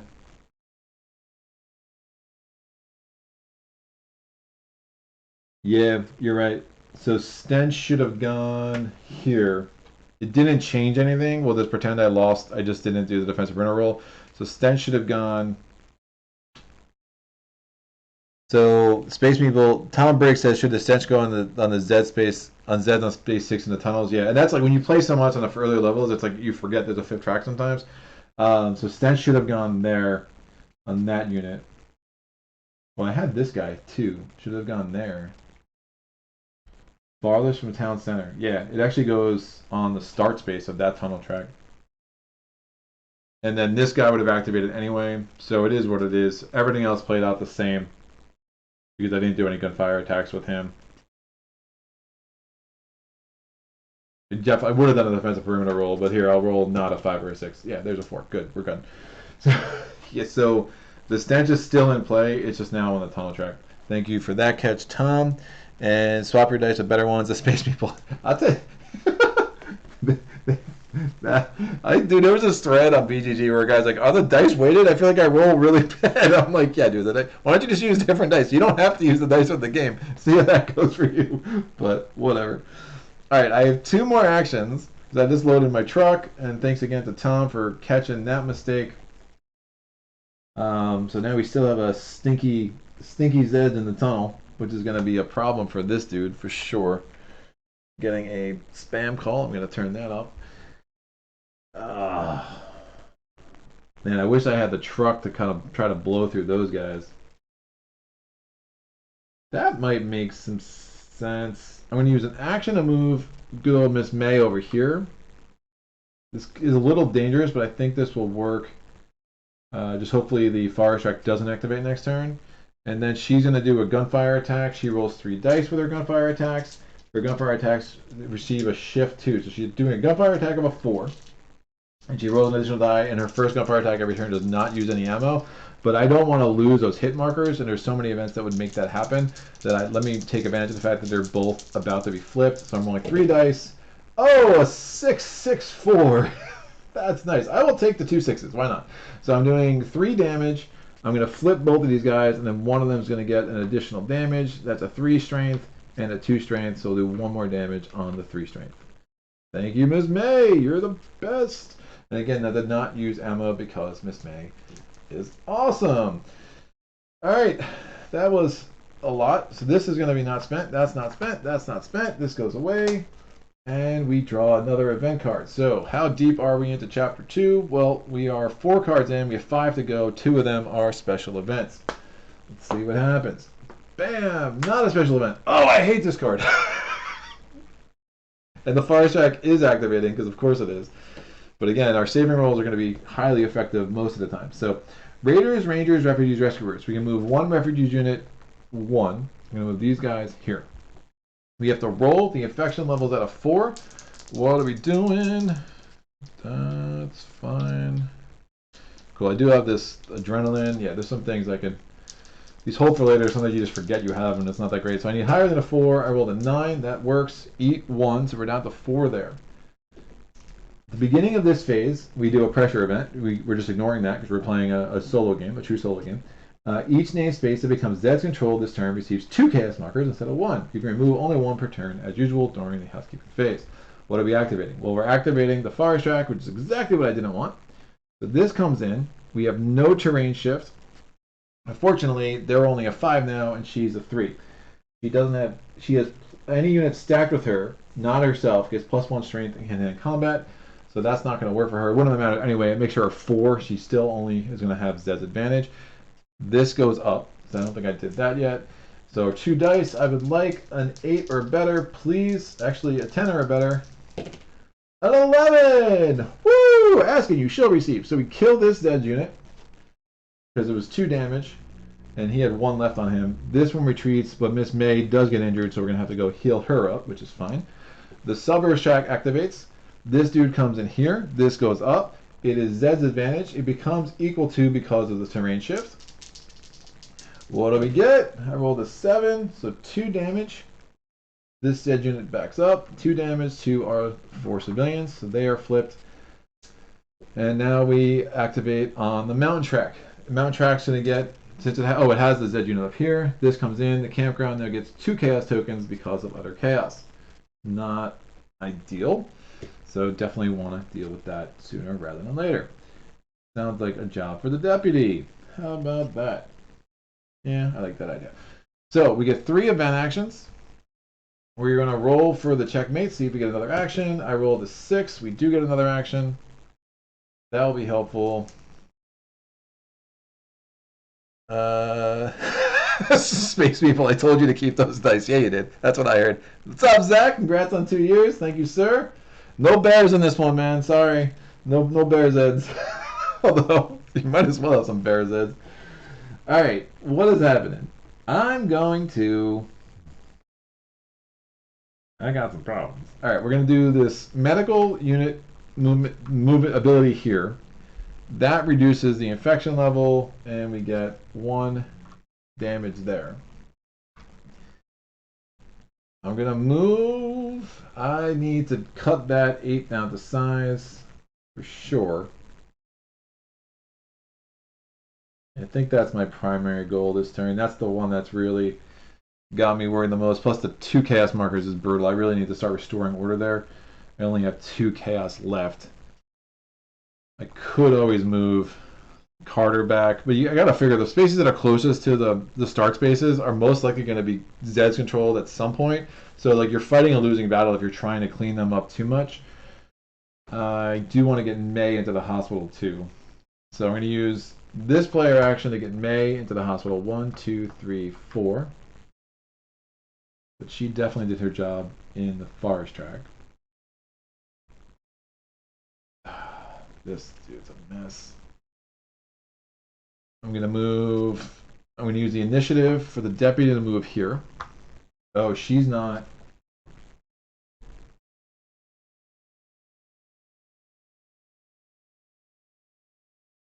She's not in a town space. The Farmingdale General Hospital is technically not a town space. Like, won't be able to do saving rolls with her, but that's fine. We're going to do a gunfire attack. Use the checkmates action. We're doing a gunfire attack of a 4. I rolled an 8. That's 2 damage. We flip this guy. Now he's only a 4. I like that. We're doing another action. I'm not going to use the gunfire.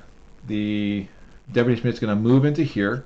Infection level goes up. Remember, he has +1 shift in hand-to-hand combat, plus he has a reroll. So we're doing a human advantage and really just trying to start restoring order there.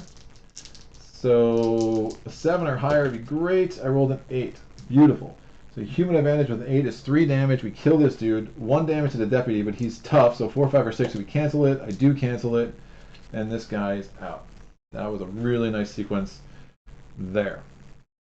We have 3, and he's now stuck there. Can't do any more actions because he just has to restore order for the next 2 turns. So we just basically lost the deputy, and including I won't be able to use his initiative next turn anyway. But that's fine. I'm gonna use an action to start getting Big Wheels Carter back to the town center. 1, 2, 3, 4, and 5. Can they both restore order? Or is it once a turn? I don't think they can both restore order. I think you can only restore... Huh. Questions. Questions that come up middle of a live playthrough at the most inconvenient time. Restore order. Add your setting. Check airspace visible to Zeds and the Chaos. If the non-Zed unit there is a hero, you can now remove more than 1 Chaos marker per space each turn. So I'm not going to be able to restore order twice. So we're going to have Big Wheels Carter stay there. I do not want him stuck. Remember, he can drive through Chaos. And if he starts his turn now, he would be stuck like normal. So that's not going to help anybody. I do have one more action. I will... yeah, I don't want to... I mean, with Doc Seaver, I really don't want to waste actions on healing when I already have... they're just going to be healing naturally. So... could get this guy more integrated in the world. It's almost like not even more. It's like with this roll, it's almost better just letting these guys die, and I'm probably going to do a savings roll. But I don't love the fact that he might heal up if we start losing hit markers, for sure. 1, 2, 3. Let me just try to get some dudes in place in the town spaces that have the 2 terrain shift. Or I could just do I could just scavenge. It's also, well, with ducks, with the truck, I don't really need to scavenge. So I will move this last action. I'm going to move this guy just into the suburbia space in case there's a brains event, because we're definitely not in a good spot. So the 2 terrain shift will really help if we hit a brains event there. I think that's the safest play right now. Excuse me. Does the world explode if you run out of chaos tokens? Yes. So you have to, if you have to place a chaos token, you have no more. That's when you lose. So it's like it's not like Spirit Island where you spend the last blood, you're done. It's like you have to place one, you can't, then you're done. Brews and Board Games recently discovered your channel through Too Many Bones playthrough. Congrats on 2 years, my dude. Thank you, sir. I appreciate the support. That is that. I'm gonna flip this, and move this out. So and the rest of the housekeeping phase, we're going to restore order here. That does increase the infection level up to a 7. Done. Event card. Remember, event cards, we are now rich in special events. That is not one. Nuclear Meltdown. Raiders, Rangers, Refugees, Rescuers. Let me get him off the nuclear power plant, because that's the problem. We are going to do a roll. We need to roll higher than a 7, otherwise we are going to have a normal outbreak. I rolled a 3. So this goes down. We pull a fate card. We're putting a regular Zed unit where? On the highway. Where's it going to go? It's going to go into Ingeborg, because Ingeborg is the place closest to the town center that has a chaos marker. It's a 7. That does change some things too. Don't love that placement. This is another hold for later. Throw something at them. Play when your unit is attacked in hand-to-hand combat. Before conducting the hand-to-hand combat, make a 2-strength gunfire attack at 0 ammo cost against the attackers. That's such a garbage gunfire attack. You need to roll an 8 or a 9 just to get anything, but that's fine. We'll hold on to it. And now we have to eat. So I need to roll 4 or higher for the eat phase. I rolled a 6, so we're good there. And now we go to the Zeds phase. At the beginning of this phase, check the nuclear power plant. Any units there suffer 2 hits and they immediately retreat. Place a chaos marker on that space. No. Terrible. And no unit can enter that space for the rest of this turn. Place a no entry marker in that space as a reminder. So we have this marker here. And if forced to retreat into its space, a unit must instead retreat to the next available space. So if for some reason the colonel has to retreat, instead of retreating here, he would actually retreat into onto Interstate 2 instead of Interstate 3. We're now activating 3 Zeds tracks. We're activating the highway. This would be a really nice time for defensive perimeter. No such dice. This comes in. This goes up. Now, well, this doesn't go up yet. First, we have a gunfire attack of a 4 because the mine is now totally used up. The gunfire attack of a 4 to start the proceedings. We have an 8, so that's 2 damage. We'll put that on the level Zed unit. Level 7 Zed unit. Now we go with hand-to-hand combat, so this goes up. It is a 9 to a 3, which is Zeds times 3. However, and hunker down. When defending, we get a shift, and then we have a 3 terrain shift because of the strong point. So we go from Zeds times 3 all the way over to human advantage. Must be nice. So we're gonna roll. I would like a 7 or better, or a 6. Not ideal. So we did 2 damage. We're gonna flip this dude, put 1 more damage on him. They retreat, but 2 damage to the Colonel. We have to do a saving roll. Oh, I rolled a 1. Colonel. The Colonel is unceremoniously defeated. We will miss him and all his contributions, and he will go down in the annals of history as a hero that he was. So we had our first defeat of a hero. That's unfortunate. It's really, really sad. So, yeah, it's bad. Whatever. 1/3 of the time you're gonna fail those. It is what it is. But the Colonel definitely did his job. We were able to keep the highway track under wraps for quite a while there. We just lose the defensive perimeter rolls and all that other stuff that can be really helpful. We're now going to advance on the forest track. This goes there. And we're advancing on the suburbs track. This guy comes in. This goes up. We are defending. It is a 5 to a 2, so that's Zeds times 2. Terrain shift makes it Zeds advantage. I would like just to do 1 damage on this guy if I can. I rolled a 5. I do 1 damage, so we flip this. 2 damage on us. This guy has to retreat. This dude is going to be dead, doing a saving roll. I would not like a 1 again. Thank you. We do save him. This goes up. He goes in here with an EKG marker. This is where Doc Seaver is just so strong and so useful in this game. All right, we get 3 event actions. We're going to make the roll for the checkmates. I rolled a 1, so we do not get that special action. The Deputy Schmidt is stuck, so I'm just going to spend this because I can't use it. I'm going to use a player action to drive the truck into town center. We immediately get 5 supplies. It's with 9, 3 more ammo. Big Wheels Carter is amazing. We're going to do the medical action to heal up Miss May. That comes down. Having her back in town center is super nice. Man. I'm going to want to get the auxiliaries back at some point for sure. She moves 4. This is obviously a concern. I can't enter the space anyway. We are going to restore 1 chaos token there.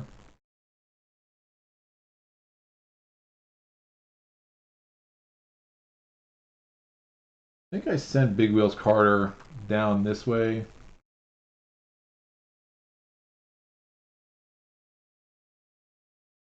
Do want to start cleaning up that track a little bit. The fact that every time we pull Beauville for outbreaks is Beauville's really close to town center, so that's a concern. So yeah, I'm definitely worried about brains events too. It's the only one that's super close for combat purposes.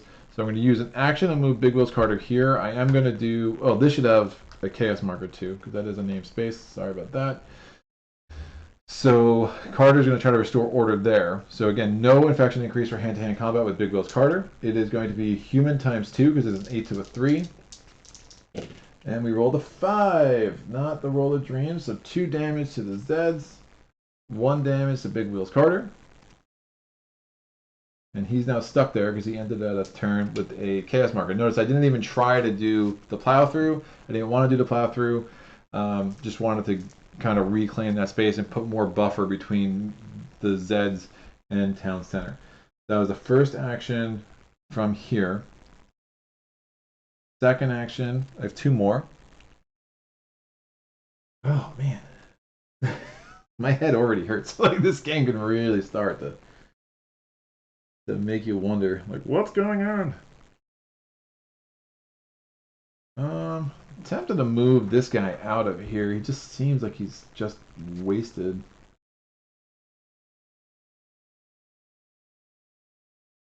Don't feel the need to scavenge or forage right now. Feel pretty good with a lot of that. I do want to get someone out here, but I can't get it past the nuclear power plant anyway. Miss May, I want to keep her in the town center space. Get a place where she can start shooting at some people. Alright, I'm going to use an action to move this security forces onto this track. If I can get them into the strong point next turn, that'd be great. And then my last action, let me move the checkmates are gonna start getting stronger. I'll just move Miss May. Nah, it's a weak. I'll move Miss May here because then once that guy's dead, we can start maybe restoring order in the farm and whatnot, and that still keeps her in a town space. So this is gonna get ready. Done, done, done. We still have all these hold for laters. We're good. Are we restoring order anywhere? Yes, Big Will's card is restoring order here. That makes infection goes up. Infection goes up again because Deputy Schmidt restores order up there. So we have 3 chaos tokens left. And now we go to the next event. We are going to get 2 special events in rapid succession because there are 4 Chapter 2 cards left. And there's 3 Chapter 2 cards left, and 2 of them are special events. So this is going to get a little hairy. Brains, as promised. Yikes, we're about to lose that refugees unit 2, which means that we really haven't done much to help the checkmates out.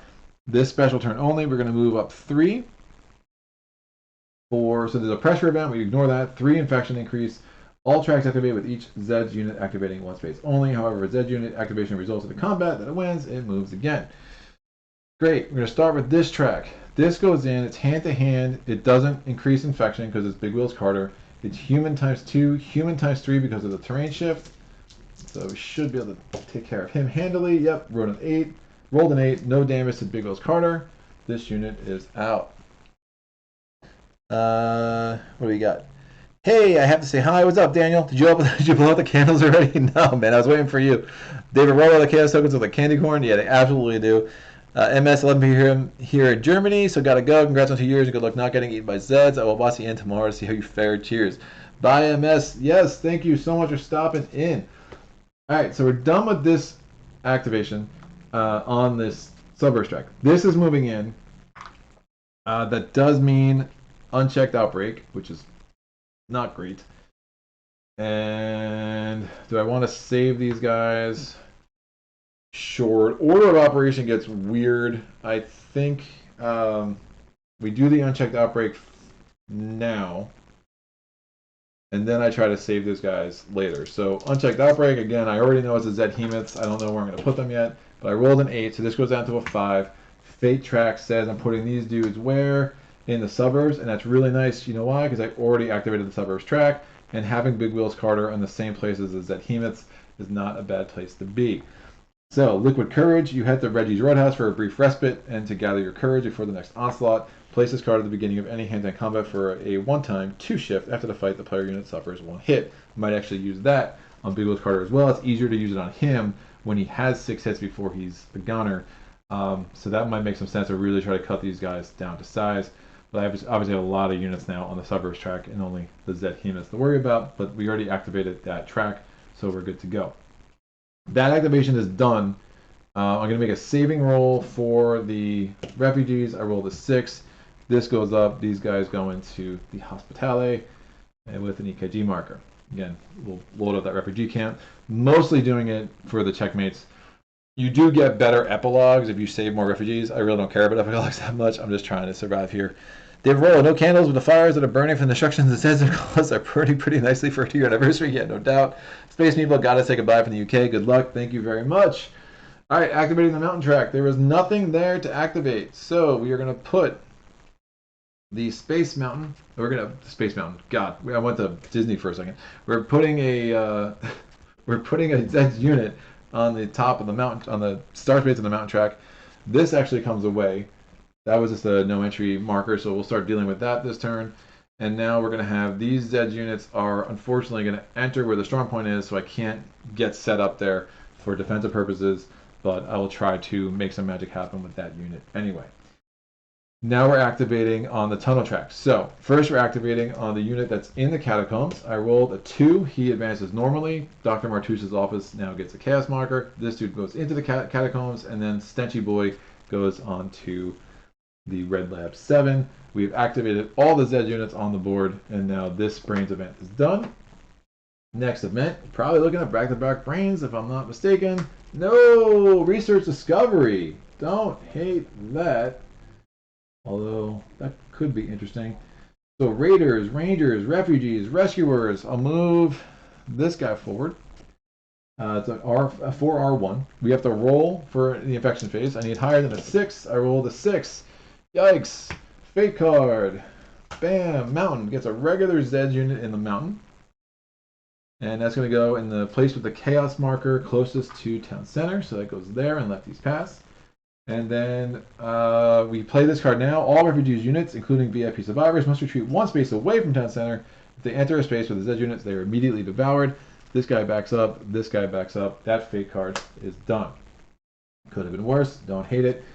And obviously could have been better too. Eat. We eat 1, so down to 8 supplies. And now the Zed units activate on the highway track, and they go there. So at the end of this phase, there's going to be some magic. I'll get to that in a second. We get 2 event actions. I'm going to roll this die. I rolled a 4, so we get the checkmates action as well. At the end of this phase, if a player unit is in the university space, turn over the next card on the research deck for free. Not sure I want to do that. Place a good marker in that space as a reminder. I'll do it. I'll put the space there, but I don't think I'm really going to care. I like having the extra saving rolls, especially combo with Doc Seaver. Gives me some nice interplay here. Who do I want to heal next? I definitely want to get the FD 129 auxiliaries back on the board, so I'm going to do this medical action, get them healed up 1 more. The infection level doesn't go down because I could do this in a different order. Is there a combat I want to do?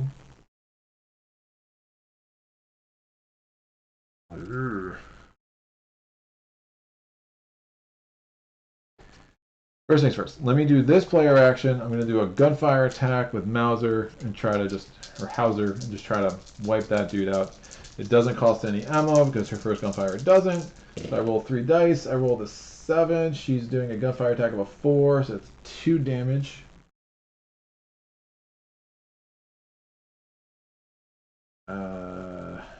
She's in a town space. Yeah, that's fine. I'll just leave that as is. I don't feel like wasting ammo to take care of a level 2 unit. Just trying to think. If I go in here, that's a 7 to a 4. Seems like a bad idea.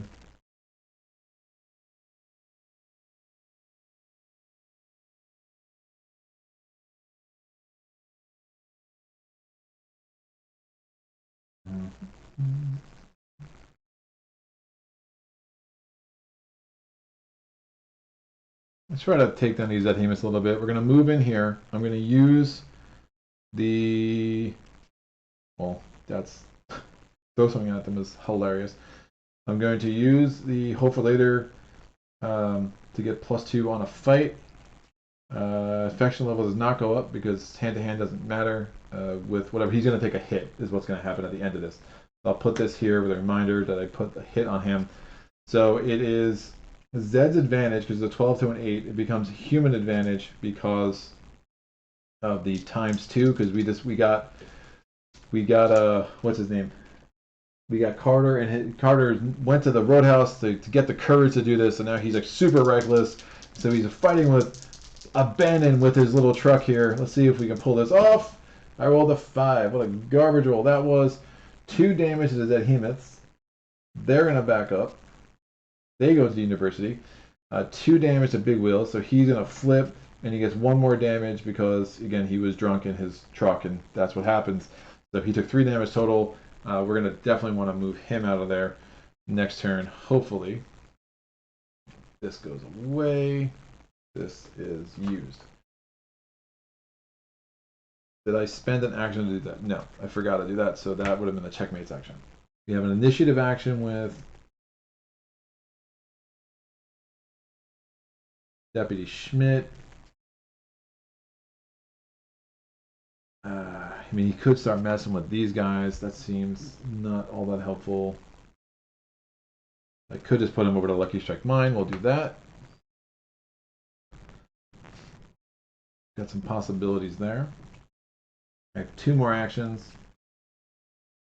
And I have to still have the medical action. I was just seeing if I was going to increase the infection level at all before I did one. Doesn't look like it.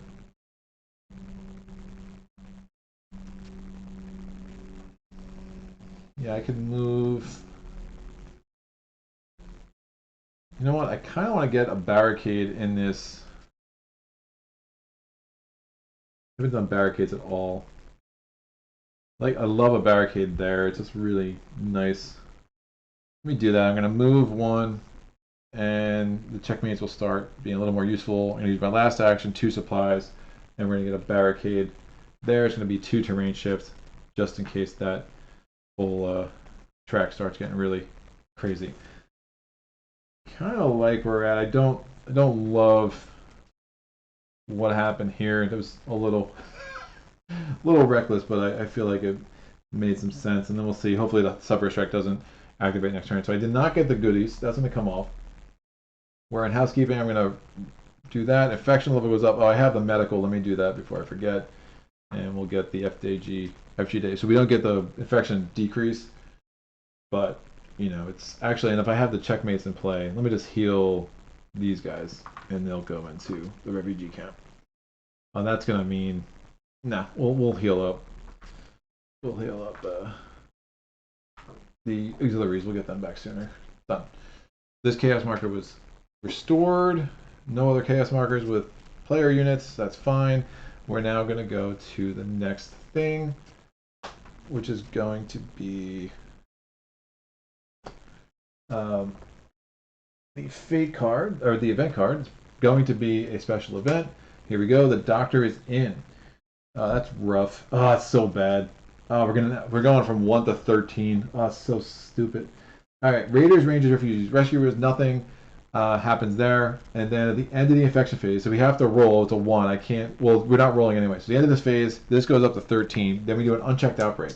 So we're doing another Super Zeds. I rolled a 7. This goes down to 6. We get a fake card. We're putting a Super Zeds where? We're putting a Super Zeds in the forest. And we're going to have to put it in the farm because that's the closest space with the chaos marker, closest to town center. And we get ourselves the leapers. So the leapers, what? They negate all terrain shifts, and if you have barricades, they just jump on them and destroy them. But we did get a really good card. Yeah, they fell for it this time. Hold for later. Play during the Zest phase to cancel any one Zeds units or Zeds mob's entire activation before it moves. It recovers 1 hit if it were damaged. Then we can roll for this card. If you roll 4, 5, or 6, we keep the card. If 1, 2, or 3, we discard it. We have Ethan Greg, congrats on the 2 years of holiday content. Thank you very much, Eric. Oh, I never refresh those. This is when I start getting loopy in this game. It's just like my brain's already hurt. So eat 0. We're going to activate the highway track. Oh, we're going to lose another refugees. And I have no room for them in the inn, and I just can't really care about that. So these guys are going to move up. They're going to devour these refugees. I'm not doing a saving roll. And then we activate the mountain track. They go in. This goes up.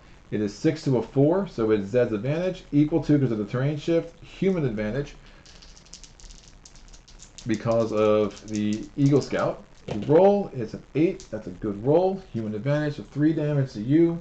1 damage to Deputy Schmidt, but save. Oh, his tough roll fails, so he is injured. That's not great. And now we're activating on the diamond track. This dude goes into the catacombs. This dude in the catacomb, we roll. It's a 3. He moves normally, and then Stenchy Poo gets up to lab 6. We get 1 event action. Checkmates. Please give me another one. Thank you very much. That will work. What's happening now? So we're going to do the medical, reduce that. I'm going to get these guys to full health next turn. We're going to do initiative. We're going to try to move him back so he can heal. 1, 2, 3, 4. We are she's in a town space, so I can start trying to blow these guys up with the security forces. So I'm doing this player action. I'm spending a bullet. We're doing a gunfire attack of a 4 with security forces against that Zed's mob. I rolled a 10. Huge roll. So 3 damage. Killed this guy. That goes there. Hauser's in the town space, so we're going to try to save that. So I need a 5 or a 6, please. I rolled a 2, so the ammo is definitely gone. I'm going to try to plow through with Carter. It's a little risky, but I think it's going to make a lot of sense. Get these on their weaker side. So we're going to spend an action to move Carter. 1, please roll 4, 5, or 6. No! Oh, that's bad. That's bad. All right, when you play this, before your unit's attacked, so it's not we're not being attacked, we are attacking, unfortunately.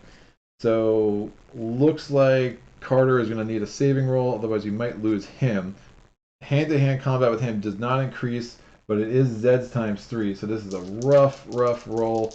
That plow through would have been really nice, but unfortunately it was not meant to be. What I roll, it's a 9. Do I do any damage? No, not even any damage. So 2 more damage to Carter. Carter knows the saving roll. 3, 4, 5, 6. All right, so he is saved only because of that. That's huge. So this goes up. Carter goes into the hospital. I'm going to have to move one of these dudes. Well, bye-bye that unit. As much as I like them, they are going to take too long to heal up anyway. And now Carter just goes there with an EKG. All right, so we have 2 damage on that Zedhemus. We're going to need to really find a way to get some more damage on them. So that was the checkmates action. We have one more action this turn. Yeesh. I will remember you. We're going to do an action with Hauser just to do the free gunfire, just to clean that dude off. The board, I don't see anything else obvious that I want to do right now, so rolling 3 dice. She's attacking with a 4, 7, good, dead. I mean, it just prevents her from taking any damage at all. You just don't want to risk that. And that will go here. And now we have this cleaned off except for the leapers, and we'll deal with them as we go. So let's move on. Am I restoring order anywhere? No, I only have 3 chaos markers on there, which is not great. This is at risk of another chaos marker. This is at risk of another chaos marker. That's at risk of another chaos marker. So this could definitely get super ugly super quick. So that's obviously the biggest concern right now. That goes away. And now we go into chapter 3. Oh, man. Special event right off the bat. Raiders, Rangers, Refugees, Rescuers. Refugees come in. We did not get the Ranger. No Raiders yet. No Rangers. You know, we'll get the Rescuers later. I told you they're treating refugees. Okay, what have you done with Greg? Well, I got the checkmates in play, man. So, it is what it is. All right, so infection phase, no. Eat, I need to roll a 5 or a 6. I rolled a 4, so we have to spend 1 supply for that. Zeds, they're activating all tracks. Beginning this phase, place a new Zed unit on every Zeds-controlled village.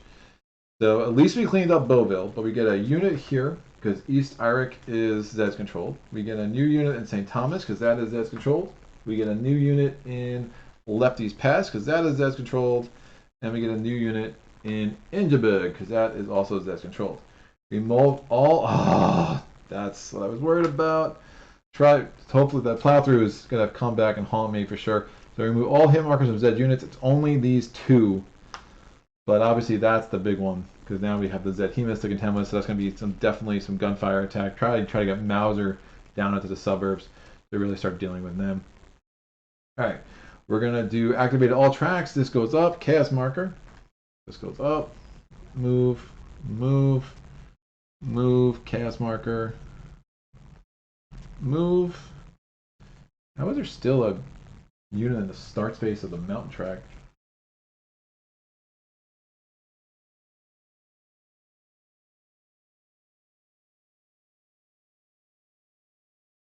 It seems like that shouldn't have been there.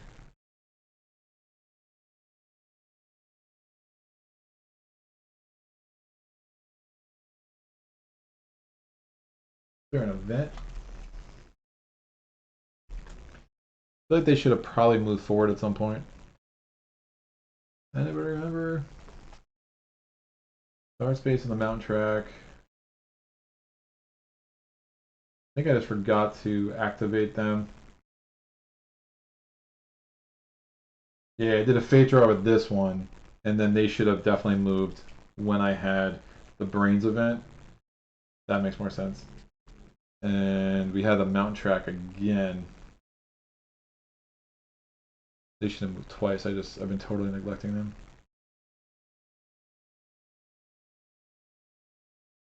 Right, so they would have moved again, and now they're stuck behind that Zeds mob. And actually, since they should have moved twice,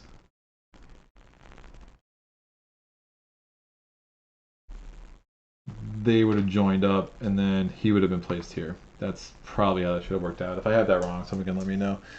We're gonna go from there. We have to activate this track. So this guy comes in. This goes up. It's human times 2 because the 4 against the 2. I rolled an 8. That will do 3 damage. He backs up, and then this guy moves up as well. And finally, we are gonna move out of here. So we have to do a roll. He moves normally. This goes up again. It's a 3 to a 3. So it's equal to terrain shift, makes it human advantage. Oh no. That's not good. Making sure I didn't forget a chaos marker somewhere. So I rolled a 4, which is garbage. Does 1 damage. 3 damage to the security forces. They go back here with another hit on them. Our last chaos marker goes here. This dude goes into the catacombs. Stenchy Poo goes into the catacombs, and that's fine. We have 1 action. Checkmates might make it 2. They do. And definitely need to restore some order somewhere quick.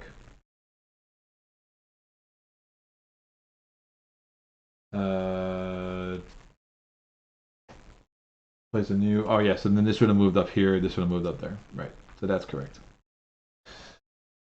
Right, because I won the combat with them. He backed up. This guy moved there. Then they just activated it again. The deputy was long gone, and that works with that guy moving to Lefty's. He would have been placed in Lefty's Pass. He gets placed back here, and then when he activates, he moves up there. It's all coming together. All right, we're gonna do a medical action to fully heal this dude. This goes down. I'm gonna do an initiative action to move into the hospital. Where am I restoring order?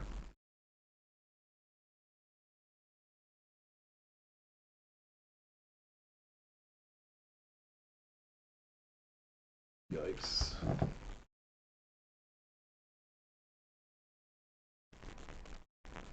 No place is like imminent danger of getting another chaos marker, but yeah, this isn't great. I definitely need to get somewhere on a place with a chaos marker.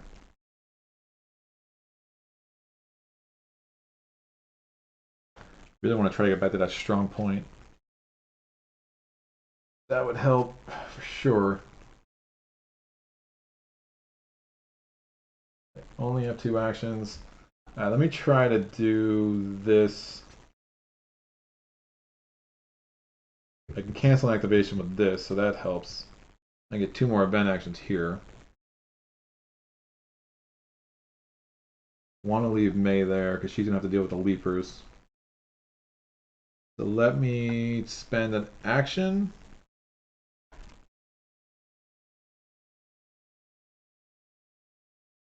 Before I'm attacked. So that's not gonna work. To move in here. It's human times 3. This goes up because of hand-to-hand combat. I rolled a 4, which is really bad. So 1 damage on him, 2 damage on the Zed unit. I'm going to spend another action to move into the nuclear power plant. We're human times 3. Please roll a 7 or higher. I rolled a 7 or higher. Awesome. That's what I wanted the first time. Super dead. That should have gone up again. Pretty sure.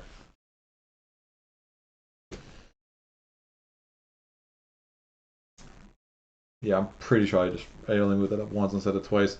And now we're going to restore order a nuclear power plant, which makes me happy, and get closer to that strong point. And then I have, so that would have been this second action there. And I have one more action. I will do a... Might want to accelerate these heal actions. Things are a little slow. I'm going to move the FJD auxiliaries in there because then that will make them a 4 because they're stacked with May Hauser. And they can do some cool stuff because they're Fire X trained, we have the terrain shift, and all of it. Alright, we're going to refresh. We got rid of one of the 3 special events in Chapter 3, so there's 8 more cards in Chapter 3, and 2 of them are special events. We have a bunch of holes for later that I'm just being able to rack up here. See how that goes for me. And then we have a fed Zed ain't a dead Zed. Okay, awesome. We're going to do a refugees. It's 4R Raiders, Rangers, Refugees, Rescuers. So that moves 1. We have to roll. I need higher than an 11. Oh, shocker! It didn't happen. So I go down to a 2. That does mean a outbreak. We are placing a regular Zeds where in the suburbs. So he's going to actually stack with the Behemoth Zeds, which is not great. They'll go there. Oh, the strength 19. How do you feel about that? Come on, May. You got to get her down there for sure. Oh, there's a fire truck. They heard about the zombies. They're coming to save the day. All right, designate each chaos space in turn and draw a new Z unit, comparing its full strength value to the space's number. If its strength is less than the number, place that Z unit on the space. Otherwise, return it to the Zed's cup before drawing the next chaos space. All right. So this is kind of annoying. So we're going to go this. If it's less than a 3, we keep it. Less than a space number, place that Zeds there. I'll return it. All right. So less than a 3, nope. Return it to the Zed's cup. Less than a 4, we keep it here. Nope. Less than a 5, we keep it in East Iric. Comparing its full strength value to the number. Less than the number, places otherwise return it. Less than a 5. It is not less than a 5, it is equal to, so this doesn't stay either. It has to be less than. Great. So up into the forest track, less than a 3. Nope. Less than a 4 for St. Thomas. Bear with me. Nope. Less than a 4 for the mine. Yes, that will go there. Stacking limit makes it go back. Less than a 5 for Lefty's Pass. Nope, it's equal to a 5. Oh, we should have restored order. See, that would have been a 12. It comes down to a 3. That's fine. So this goes away. Less than a 4 for Interstate 4. Nope. Now we have the security post. Less than a 2 for the security post. Obviously, that's not going to be a thing. Nope. Less than a 4 for Dr. Rentus's office. Nope. And then less than a 7 for the Chrono Technics Lab. Yes, so that will go there. Not a surprise on that last one. So we've done the infection phase. We now do the eat phase. I need higher than a 4. I rolled a 1, so we're down to 4 supplies. Definitely want to get Carter back in action as soon as I can. And now we activate twice. At the beginning of this phase, place 1, restore 1 hit if possible to each regular Zed unit on or adjacent to a village or town space that has no player units in it. So no restoring there, no restoring there. On each village or town space on or adjacent to, we restore 1 hit to that dude. And he's adjacent, but on or adjacent to, so the village is there. Yeah, he can't restore there anyway. Village or town space, there is no village or town space adjacent to the security guard post. So that's all done. Great. We're activating the tunnel track twice. This comes in. I'm going to defend with the security guards there. This goes up. It is Zed's advantage because it's 3 to a 2. It becomes human advantage because of the barricade that was built there. Please, this would be a good time for... This would be a good time for a roll that doesn't suck. Alright, a 5. God, I'm rolling back. 2 damage. This flips, goes back here. And we're activating that again. So this guy takes 2 damage. Do I want to do a saving roll with him? No, I'm maxed out there already. So sorry for you, security guard. Thank you for your service. This guy's trying to leave the catacombs. a 1. He moves normally. Oh, puts a lot of pressure on the checkmates. I'm definitely not rolling well there. The catacombs it's nice when they get stuck. You roll a 4, 5, or 6. I just been rolling a lot of 1, 2s, or 3s. Now we activate the diamond track again. This goes up. This goes up. The checkmates are only a 2 because I haven't gotten this refugees back in there yet. So it becomes Zeds times 3. It becomes Zeds advantage. A big roll here would be super nice. I could just cancel that activation too.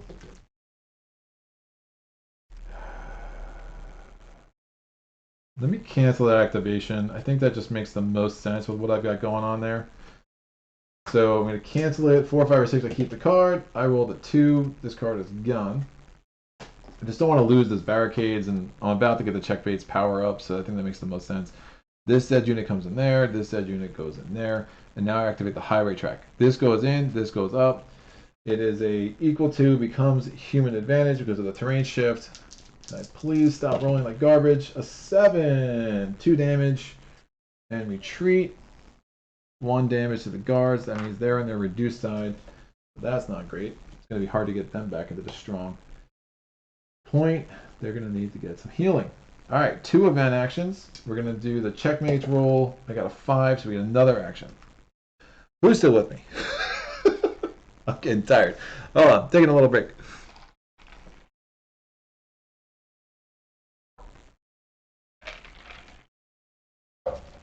Remember, we are getting close to the National Guard, which is helpful. That will be very nice.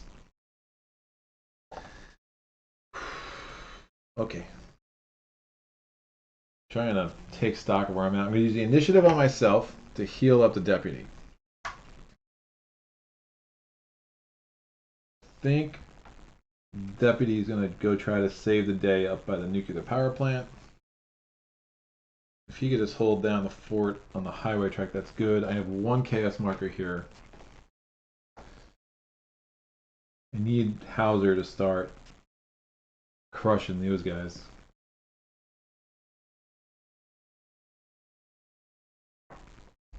Could keep that.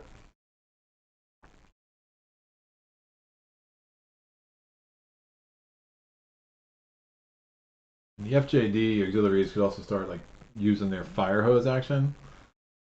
Don't hate that. We have a medical thing here. I'm going to do a heal, get the refugees in here, at least get the checkmates up 1. Gonna mean I'm definitely losing a lot of supplies. I don't know how much it makes sense to try to get Carter back sooner rather than later, but I think getting the checkmates, getting them up to 3, now it's 7 to a 3, the math, now it's equal to him instead of Zed's advantage, and that can make a huge difference. I still have this action. I will...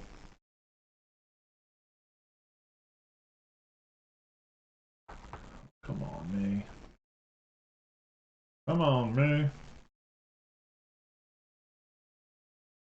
Zed Hemits are nasty.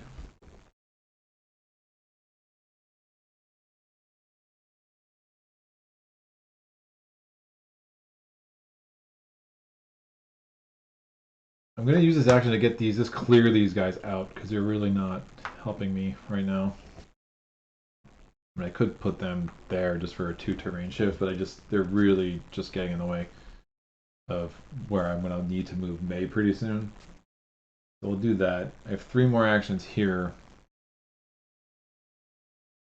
That's going to be a bad battle. Besides advantage.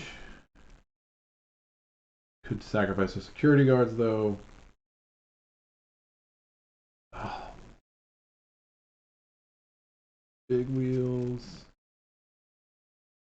Let's try to save the day up there a little bit. So I'm going to use a checkmates action to move Deputy Schmidt here.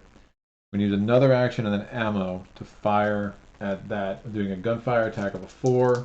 The 6, it's 1 damage. At least this dude flips. That makes the math a lot better there. I'm going to try to save that ammo. I do not. I have 1 more action.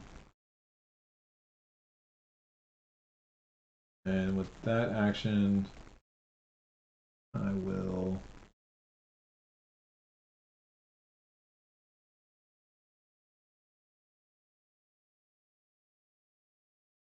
Checkmate to do a gunfire attack. That's... Oh, shoot.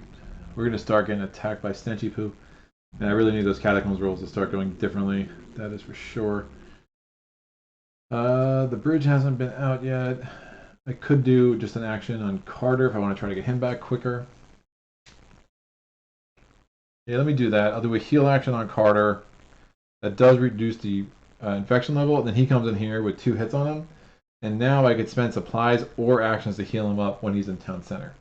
So his healing mechanics are totally different. But that doesn't make any sense. No, it doesn't make any sense. Let me keep that action because I still have the medical and I have no one else injured there. So I might as well just leave this here. That means I could have moved this guy into there. It's probably smarter because then I can keep taking advantage of the medical. But now I still have 1 action. So instead of moving this guy here like I did, I just moved him into the hospital to make sure I'm still using Carter's action, because what that's going to do is help me keep the infection level low. Right? So this is where this game really gets like tight. I think I moved this guy back and try to start healing him up, because if I can get him back to a 4, that'd be huge. So I'm going to use a last action and move this guy back in, and hopefully Deputy Schmidt can hold down the highway for the rest of the game. So, getting all these actions back. This goes away. I'm not restoring order anywhere, which is not great. And we'll see. Next event. What is it? Oh, brains. Oh, that's... The only way this place is scary is right there. That was really scary, though. Alright, this goes up 1.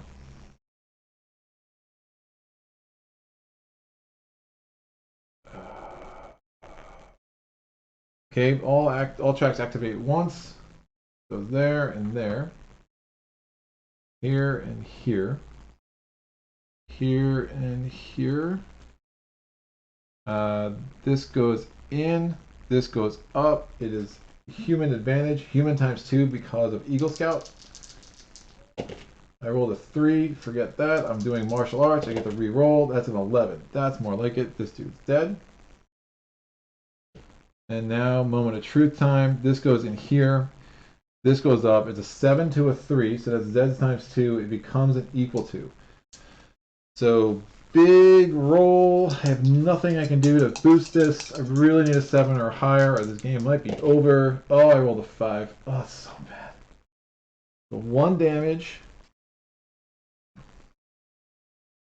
Oh, we're done. Oh, it's so bad. I think we lose 1 damage, 2 damage. This flips, so now his strength is only a 2. We still have a 2 shift. This comes in. I'm going to use to throw something at them. Gunfire attacker of a 2. This goes up. The barricade is destroyed. I'm going to need to... I'm rolling a gunfire attack of a 2. A 12 would be amazing. I got an 8. That does no damage. So we're doing a 7... to a 2, it's Zeds ×3, it becomes Zeds advantage. I need an 8 or higher, or we're toast my ghost. No! God, that was bad rolls. Oh, it's so bad. Yeah, this dude's dead. Doesn't even make sense to a saving roll. They enter town center and we lose. Oh, it's so gross. That was the one spot. I knew it too.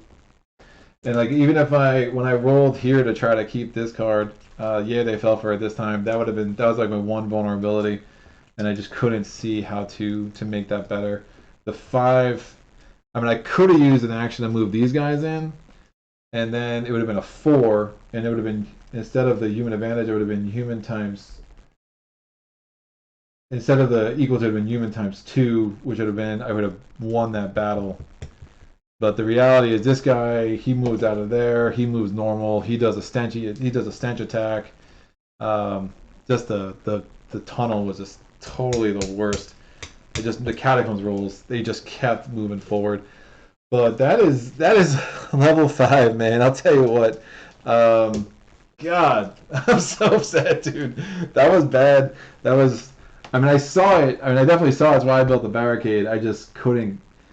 You know, if I made it a 4, what did I try to do? I tried to move this guy back, because then I could move him in here, kept healing him up.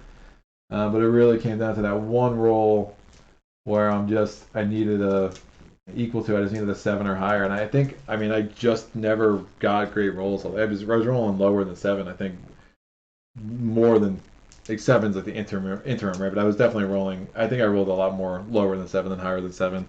But they just came down to that one roll. 9 would have done it. But Doc Seaver's huge. Mayhauser's really nice. Carter's huge. You see it just really helped my supplies the entire game. The checkmates were really nice, and then I couldn't get that one extra roll. But yeah, I probably if I go back, that was probably the biggest mistake. Instead of this guy could have just stayed there. I moved them in instead of trying to get greedy with the 4R events. You know, of course, like the fact that it was a brains card was super bad. But I couldn't. I just never had an opportunity because even if I had something that I could do a reroll or you get some of these fake cards where it's like +3 to your attack or you get the someone enters a town space you get to destroy one. I mean all that stuff could have come way more in handy, and I just wasn't just really didn't get it. So unfortunate. The tunnel track can be sometimes it's a non-factor. If you're rolling really well with those catacombs rolls, you just don't have to worry about it. But unfortunately, that just didn't work. Eric says, I would love Nemo's War. Yeah, we're going to get it. It will get here eventually, man. I have so many games that I'm like, they'll get here eventually, right? I think. But that was that, man. I appreciate the chat, man, keeping this fun. It's definitely a grind, but in a way I really like. And I think that's, it's similar to Darkest Night, right? It's Darkest Night, though, in the grind you can get bogged down if you just can't find a clue. This game's like the narrative is always developing, like every turn, every roll, in a way I like.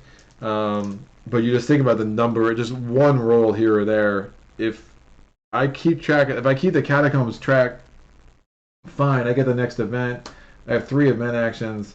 I can use Hauser to kill the Leapers, have her come down here. She can help take care of the suburbs track, so that would have been fine.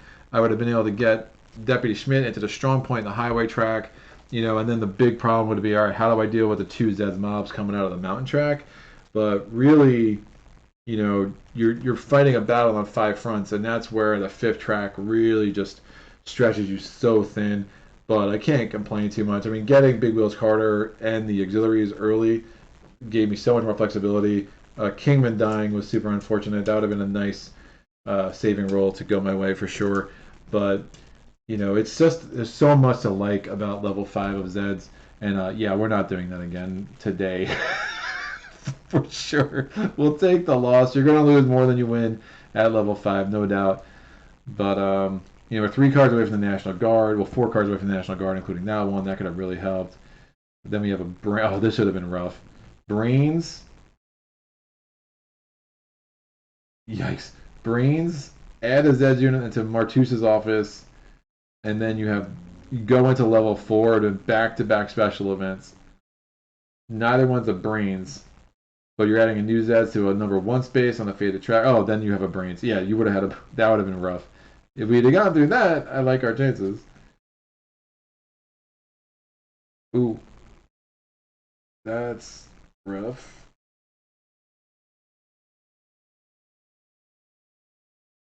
Oh, wild. This card's just a level 5 card. I don't think I ever saw it. After the first Zed's attack, now their side retreats. Instead, the Zeds, their Zeds mob immediately attacks again if able. You can't use your abilities. Yikes. Ooh, that's nice. That would have been good. That would have been good, yeah. That would have been our rough patch, so if we could have gone through those 5 cards, I really like where we were at. Definitely like where we're at. This card was good. I mean, the early research cards, some of them can be really helpful. I mean, that gives you 2 supplies, no special event, no special event. 1, I think, is like you do 1 damage, or you can make the Zeds retreat. How many cards were left? Oh, dude. We've just gotten to phase 3, so what's that? 10. We have 13 cards left in the deck, and that was just the last activation. But I think there was a path to really.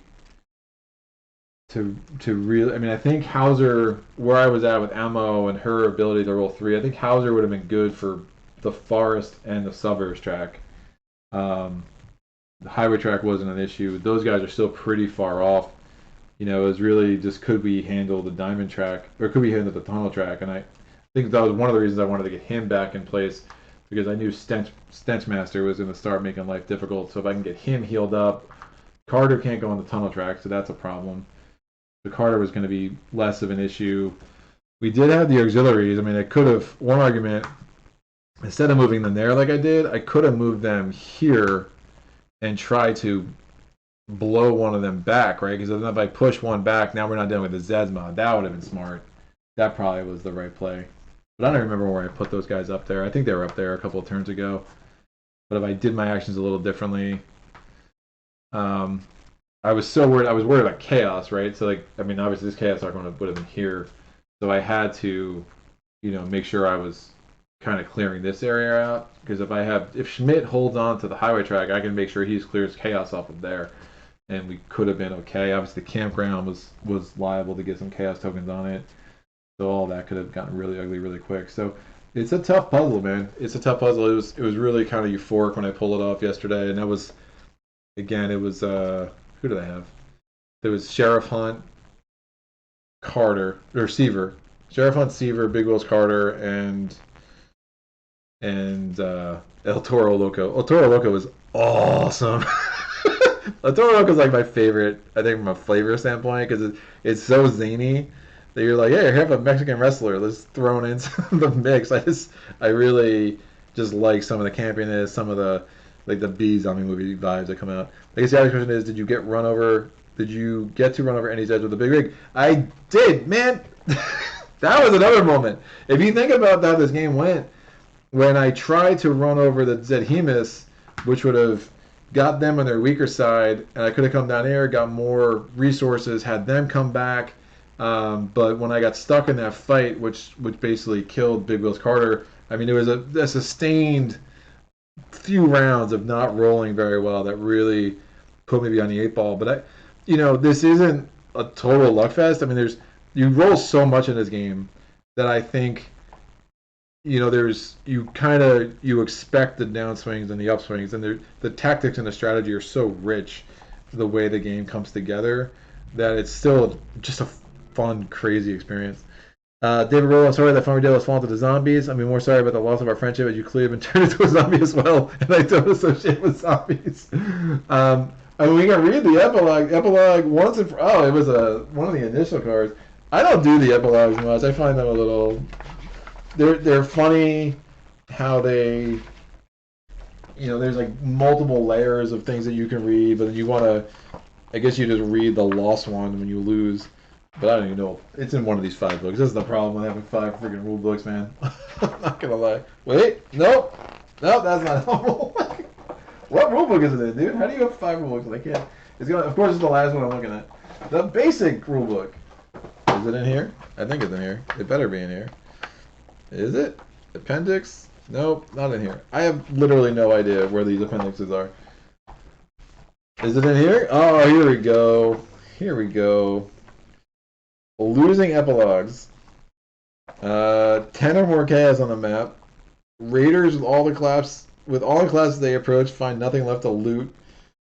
Tell you to burn in hell. That's nice. Super weapon not deployed. Antidote.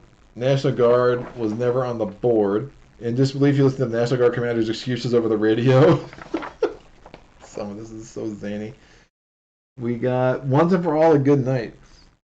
You lost because of the Zeds in Town Center. Many believe the Town Center could not hold out, and circumstances have proved them right. Despite your valiant efforts, Zeds now roam the streets and buildings of Farmingdale, and the magnitude of the calamity is only slowly coming to light through densely orchestrated cover-ups.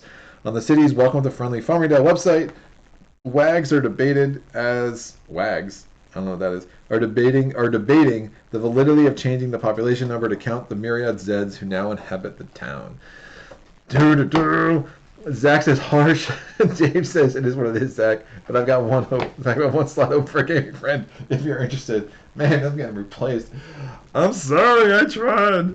I just need to roll a 7 one time. Just one time, man. It's funny, dude. It makes me feel less bad about.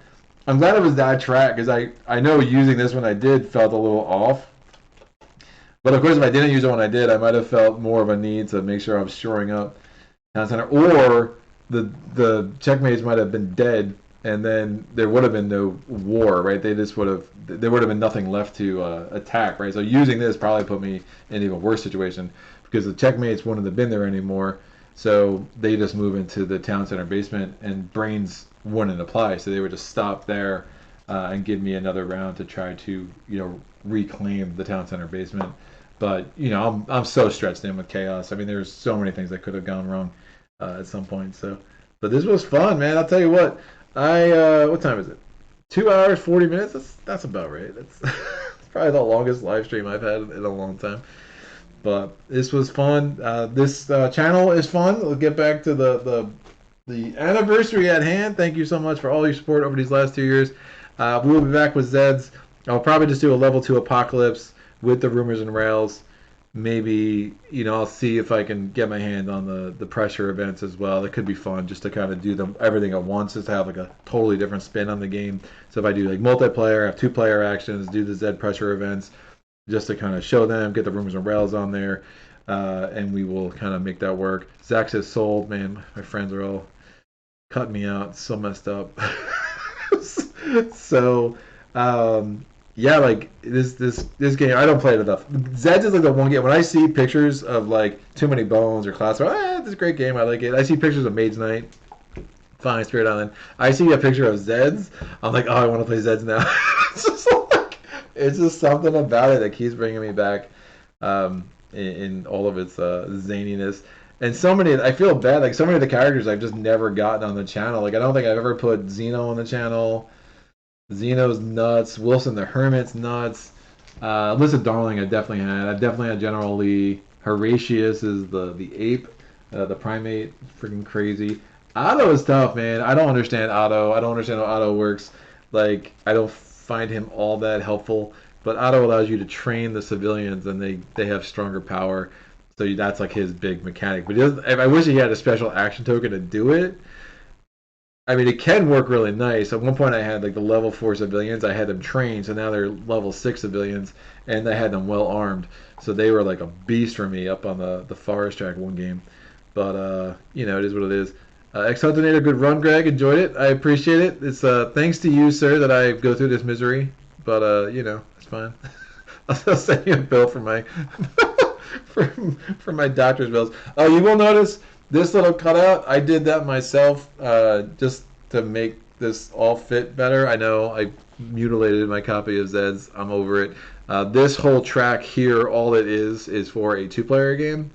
If you're a versus game, and I will never play this game versus, so I don't worry about that. And this jail, for anyone that doesn't know, like that's all for the versus game as well.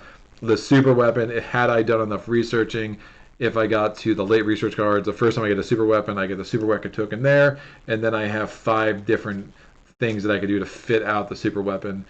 Some are better than others. Some make you add blight. If you go back, my last 2 playthroughs of level 3 and level 4, the super weapon was a big part of how I won in at least one of those. It is fun. I was happy in warming up for this, I was happy to win a game without the super weapon, just to know it's still possible. And it's a totally different experience with a super weapon if you lean into that. But again, it's hard to lean into without a G. I just find the action efficiency just isn't really there if you're trying to go through that many research cards without her. You're just as likely to kind of put yourself in a bad spot with actions. The other thing I really find that swings the game, other than a G, the one Super Zed that I just absolutely despise when I see it is the Iron Zeds, because they're like a tough, even the tough marker. When you have a Zeds that can cancel damage, whoo, that just can really suck away your actions in a way that can make this game just super hard. I never get more frustrated at this game than when I'm trying to kill a tough Zeds or the Iron Zeds, and it just keeps negating my damage. Oh man, you want to see me salty at Zeds? Like I'm not even salty at this. I'm just like, oh, and like you think about what you could have done different, how you could have saved yourself and protected yourself. But when the Iron Zeds and the tough Zeds, like what are you gonna do different? Like I'm trying to kill this thing and it keeps canceling it. So Dave Rolo was looking at that and wondering about it. I'm also a bit surprised you muted. Yeah, it is what it is. I mean, honestly, it just didn't fit for the camera, and like honestly, I hated looking at a track that I was never using, so I just was like, whatever. It is what it is. It's not. I mean, it's a pretty neat cut. I took out scissors and did it all fancy. I mean, it's not like I ate it, but yeah, I find this board. I mean, if you're gonna make a sideboard, I am you know, so much of the component quality of this game is amazing. This is the one piece I'm like, really? Like, this is, I find this strange. But, you know, I mean, I'm glad they did that instead of trying to squeeze it onto the board. And this board's already got enough going on for sure. But these, you'll notice these reference cards are huge. They're very, very helpful. Didn't need them, but I will if Bubba's Band came out or what is it, the Petra Biker Gang or whatever. I will definitely use those pretty often. You know, games that you can get the Rangers out, even the Raiders can be really helpful. And you want to make sure they don't get too far. But the Raiders coming up and moving every 4R phase and attacking some of the Zeds from behind. You know, that's what this game is so crazy to me, that there are so many ways that you could find a win, even though they're hard to find. But when all your wins are going to look very different, generally. I mean, there's like the only exception, I think, if you win because of the research cards, that feels a little samey to me. Like it's like, oh, I got my super weapon out and I won that way. But even within that, like sometimes you might win because of the gas grenade, sometimes you might win because of the Zed Streets and the Knuckles. You know, it depends on who your heroes are, right? You know, if your heroes are Bouncing Betty, El Toro Loco, you know, and I don't know who else is nuts, a good fighter, you know, Horatius, like, you know, you're not going to want the Zed's weapons that do anything with bullets. I mean, a lot of the Zed's weapons with bullets, though, like, you often won't have the ammo unless you have Carter coming back and forth and giving you more ammo as you go. Rolo is laughing. Yes, yes. I mean, I think it looks pretty, man. And look, it's nice. Gives me a nice little hole for the research deck. But that's it. We will be taking a break from a live playthrough next week. It is Thanksgiving week, so happy Thanksgiving to all y'all celebrating that holiday in the States or not. I you know, hope everyone has some good time with family either way. But we'll be back in 2 weeks. I think I'm due for an Arkham playthrough. It's been a minute. Look out for a playthrough of Cloudspire coming up. I'm starting my Strength for Strength series with the with Spirit Island. I have a level 6 playthrough against level 6 Scotland with Ocean, which is pure adrenaline. Scotland's a big challenge for Ocean, so no spoilers. It's nuts. But a lot going on, a lot of towns to drown, and a lot of energy production. So a lot going on in that playthrough. That's going to be released on Sunday. Got a few other things I need to edit up and get on the channel. But, you know, you can check out my Patreon page. There is a schedule for the rest of November, and I will put out a schedule for December in about a week or two. And hopefully we'll have some more victories in the future. But we were definitely due for a loss in Zeds. When I scheduled this, I was like, I am going to get hammered. But that was actually a good show. You can kind of see, you know, the teeter-totter of this game and how if you can walk on that razor's edge for a while, a lot of the times when you win, the last 2 or 3 events feel like almost like a foregone conclusion. That now at that point you're just trying to keep yourself in a place and just making sure you're not obviously vulnerable. Because once you know it's like, hey, I just need to survive, you know, you'll let certain tracks go to crap as long as you know that you're going to be fine, or you'll save up a couple of hold for later cards that will prevent utter demise and destruction. But you know, it's definitely a good one. So any requests, comments, epiphanies, you know, thanks for the wishes of happy anniversary from those who shared those. I really, again, do appreciate it. This channel has been a fun little journey, and hopefully we have many more years to come as I kind of see where I want to take it and where I can grow in the industry. PAX Unplugged's coming up, so that's going to be super exciting. I do have a media pass there, so I'm trying to get some kind of content to you from PAX Unplugged, so that weekend should be a little bit different. Anything that you want to see from PAX Unplugged, for those that aren't going to make it, let me know, and I will try to figure out how I can best bring that to the channel. Other than that, I think I am just yammering. So I will sign off. Don't see any other comments, just David laughing at me, which is nothing else new there. Keeps me honest and humble, and that's great. But until next time, thanks for joining again, and happy gaming.